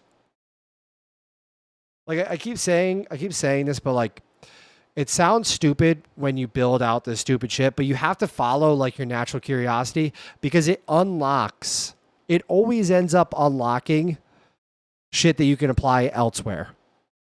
Like this now will be a part of loops that I run forever, where the first portion of the loop will be figuring out how I can set a perfect goal and set a testing environment so the AI can actually make changes and see the visible results of the changes until the goal is met.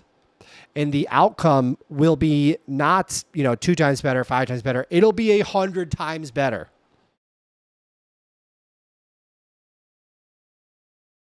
Did you get the Claymore? Not the Claymore. Did you ever clip into closed container and can fire out? Maybe. Damn, Max is Leonardo da Vinci of AI gaming. I always research I send in the research teams or have them debate the solution.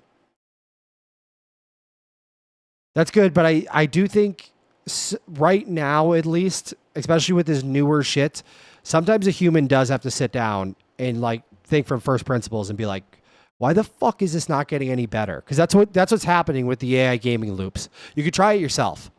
Start a gaming loop and just be like, I want you to make the best game possible. And just keep going until it's AAA. It will never get there. It just won't get there. Because it doesn't have the eyes to see whether or not it is.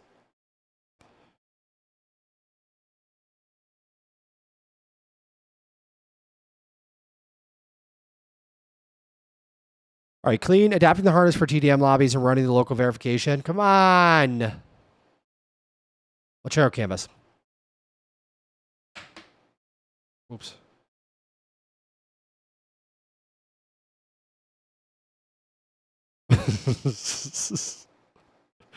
Yo, this had to be one of my best rants of all time this morning. With the Agent SDK and the Dash P with the Scooby-Doo. Come on. I'm underrated. I'm underrated. Calling your own self underrated is the craziest thing ever. All right, 2 honest notes. First, Pocket end-to-end fails at its pairing stage. I proved it fails identically on a clean canvas kit checkout. So it's in your in-flight pairing hardening work or harness drift, not this feature. Second, nothing is committed.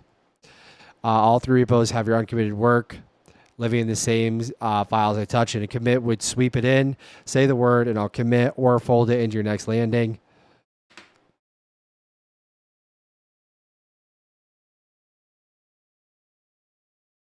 Let's get it committed. All right, why is this not going?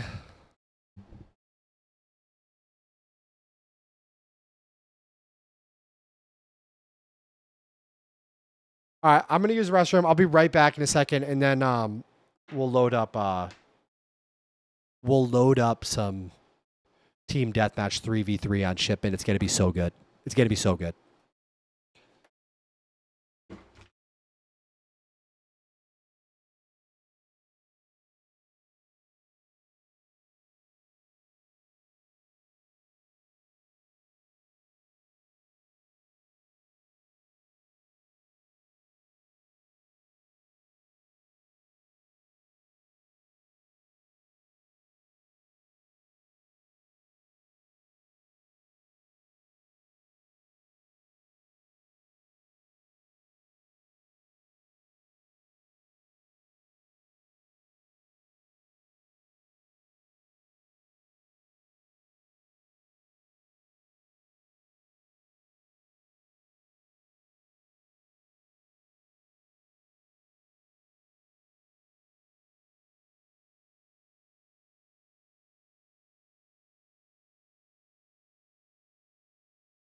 Run those ads. Shit.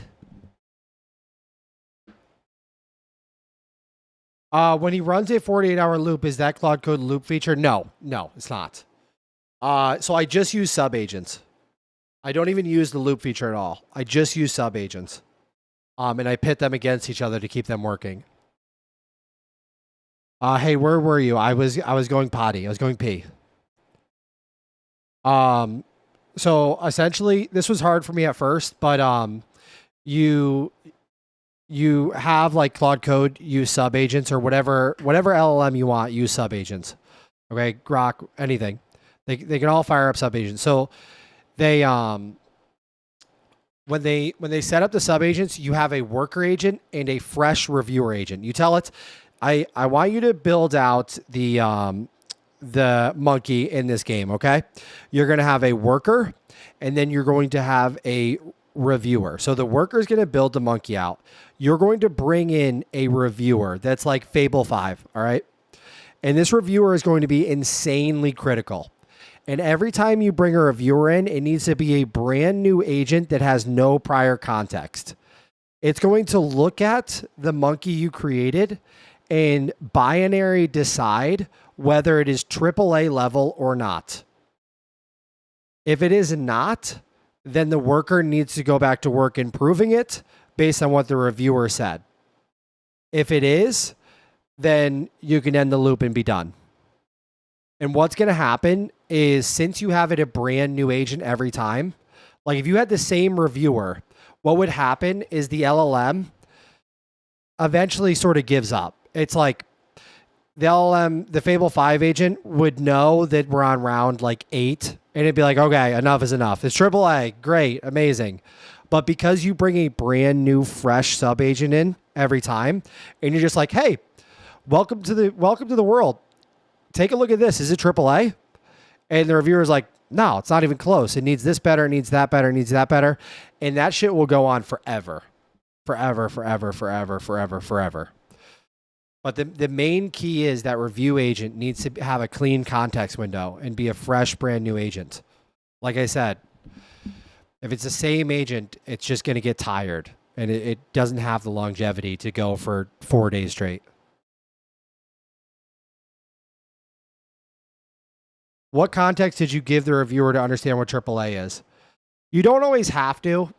Sometimes I'll tell it to go find...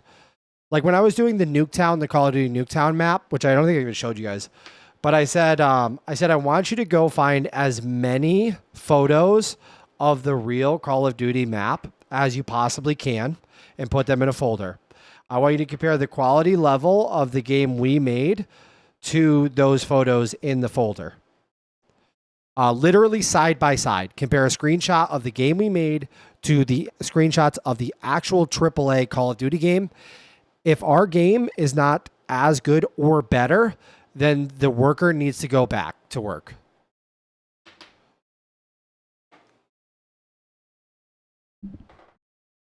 I think there's a chance that this is finished.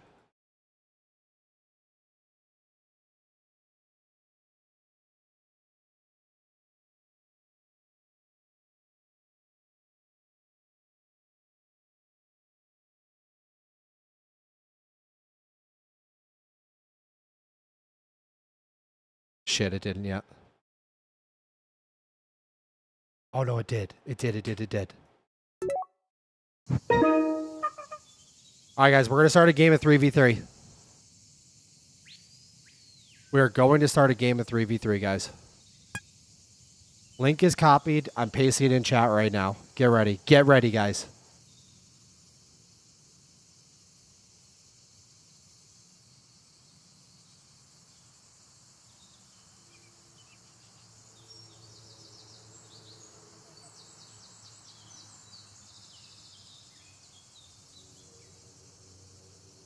Damn, immediately filled. Immediately filled. All right. You can still keep joining, because if somebody falls out, it's going to put you right back into the game. And somebody will fall out. All right, I'm starting the match. What do we got? We got Context Found, we got Max's Daddy, we got Drunky Monkey, we got Hysterical, and we got Emery Steele. Humble, Ada, Ultimate Shots, and Net Legend. All right, I got Hysterical and I got Max's Daddy on my team. All right, I got the first kill, I think. I just died, guys. I'm sorry. Guys, we need to stay together. Let's push the left side. Oh, no.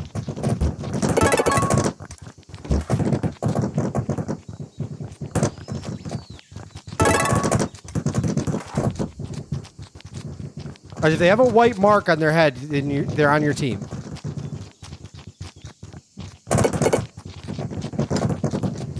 Nades out, left corner.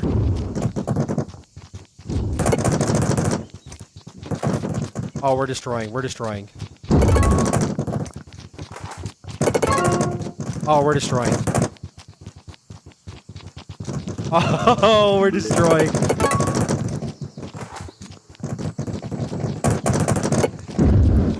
I don't know who I got on my team, but I got some assassins on my team right now. Come on.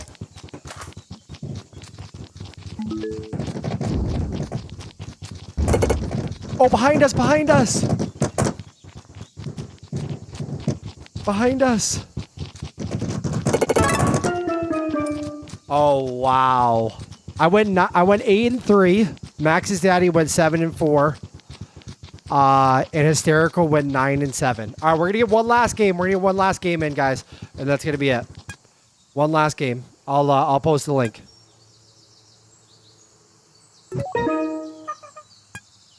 Copy link. Paste. I guarantee I win again. I guarantee it. I failed my team. I failed my team. I guarantee I win. Join.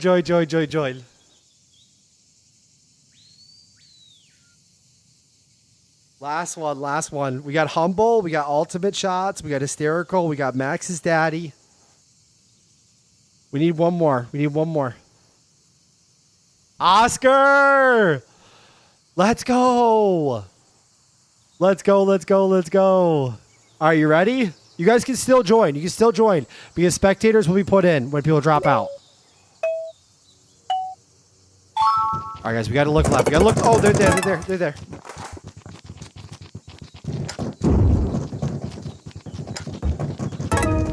All right, I got one with the nade. It's massive.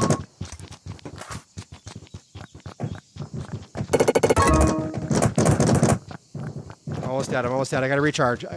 Health does come back. If you go for a long enough time without getting hurt, health comes back. All right, back right here.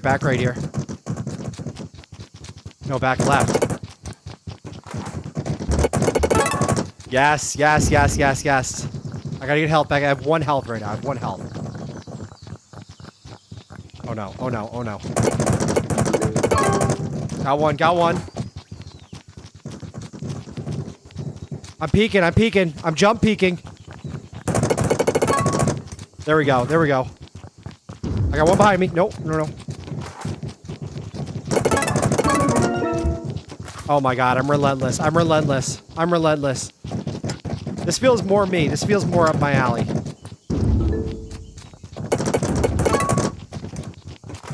Oh god.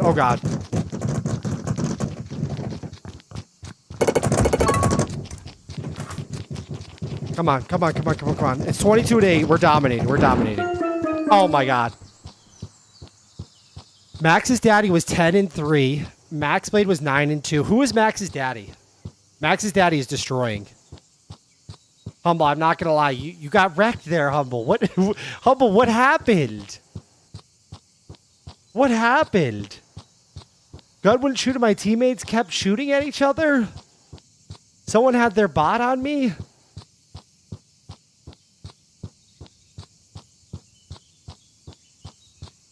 Max's daddy aimbotted me? I need a much clearer friend/foe designator. They have a huge white arrow over their head. All right, I will make the we'll have to make a second character that's a completely different color is what we're going to have to do. Second character that's a completely different color.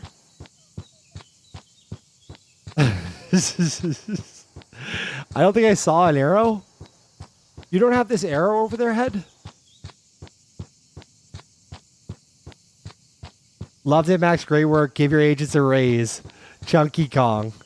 This is far better than Quen. This build using only Grok. No, so we started off on Grok, but then I finished it off with Jesus. What is wrong with me? Then we ended up with Fable 5 and Opus 5. Hard to see when playing. All right. Put colored names over their heads. That's a good idea. So like your own teammates are have like a white name tag, and then the other guys have like a red name tag.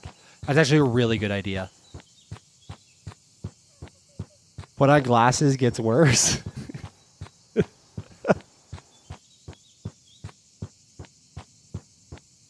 You guys are shot. All I know is I won every game I was in.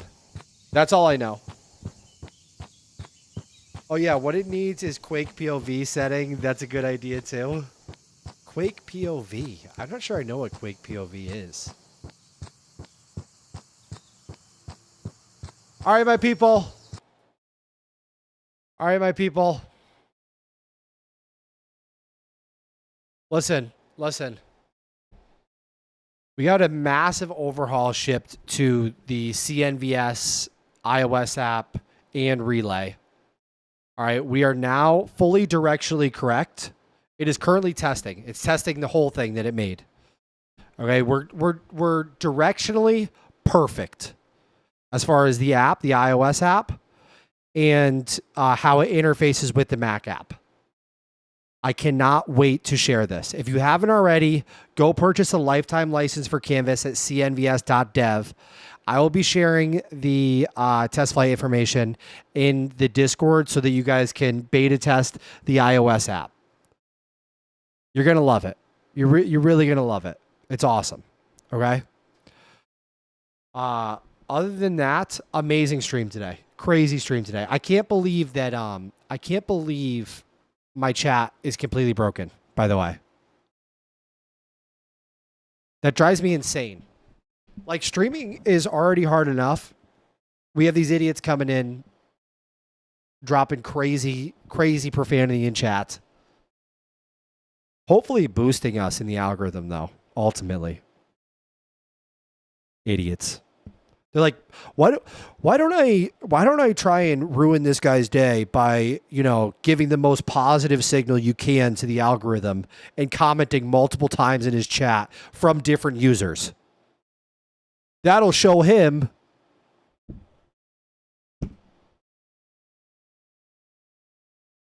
Set up Stream Ninja for chat. I do have Stream Ninja. Different colored shorts was a good idea. Yeah, that's a good idea. That's a great idea. Wait, what happened to your chat? It doesn't even matter. Just some idiots. One idiot. But we got mods now. We got mods on it like crazy. Brandon, thank you so much. I appreciate it. Site looks incredible. Humble the great and wise. Thank you so much. I appreciate it. Apps Creative, you legend. Thank you so much. Drunk Monkey, I appreciate you. We have Monkey in chat. Yeah, we do. We have Drunk Monkey. We have Drunk Monkey. Bridgemind had the exact same thing. He had to turn on subscribers only chat. Strange that it happened to you as well at the same time. So he didn't let it roll. He didn't let it rock. Did he not let it rock? Hysterical says calling works surprisingly well. Very interested in the video of how you built it. I can't wait to make the video. Thank you so much for saying that. Come on, I just joined. We not ending the stream already. What big news have I missed this past week? Wait a second. Are you talking about... Oh, no, the server's down. Damn it. You missed a lot this week somewhat. It's fine, though. It's fine. I'm glad you're here now. Probably a Discord raid from one of those Schizo channels for sure. Marco says, great stream, man. Love your work. It motivates me so much. Thank you so much, Marco. Thank you, Lucky. Thank you, Brandon. Guys, I cannot thank you enough. I'm so grateful for everything we've built here, the revenue we've generated. I'm living my dream by vibe coding and using technology with a set of like-minded peers. For a long time, I felt very alone, insanely alone. I can't even tell you how much. It's very difficult because we are such a small subset of the population. So the odds of you having 1 million people locally to you that share the same interests that we do are genuinely almost zero unless you live in San Francisco. Okay, so this community has been unreal. Thank you. I thank you, guys. I will I'll see you guys tomorrow. I'll be live at like 10:30 a.m. Garlic, thank you so much. David Kang, thank you so much. YouTube, Brandon Blue, thank you, thank you, thank you. Brandon, you already know. Lucky, you already know. Humble. Oscar, the legend, I appreciate it. Dev, thank you so much. Guys, I'll see you tomorrow. David Kang, thank you. Smelly, if you're here, thank you so much. I appreciate it. I am Lusion. Let's go. Let's go. He says Max is becoming a variety streamer instead of the premier vibe coder. No. I'm not a variety streamer. But I will be the top of the top with vibe coding. We just got to keep going. I don't know. Maybe we variety stream. I got no idea. At some point, I'd love to build an AI robot.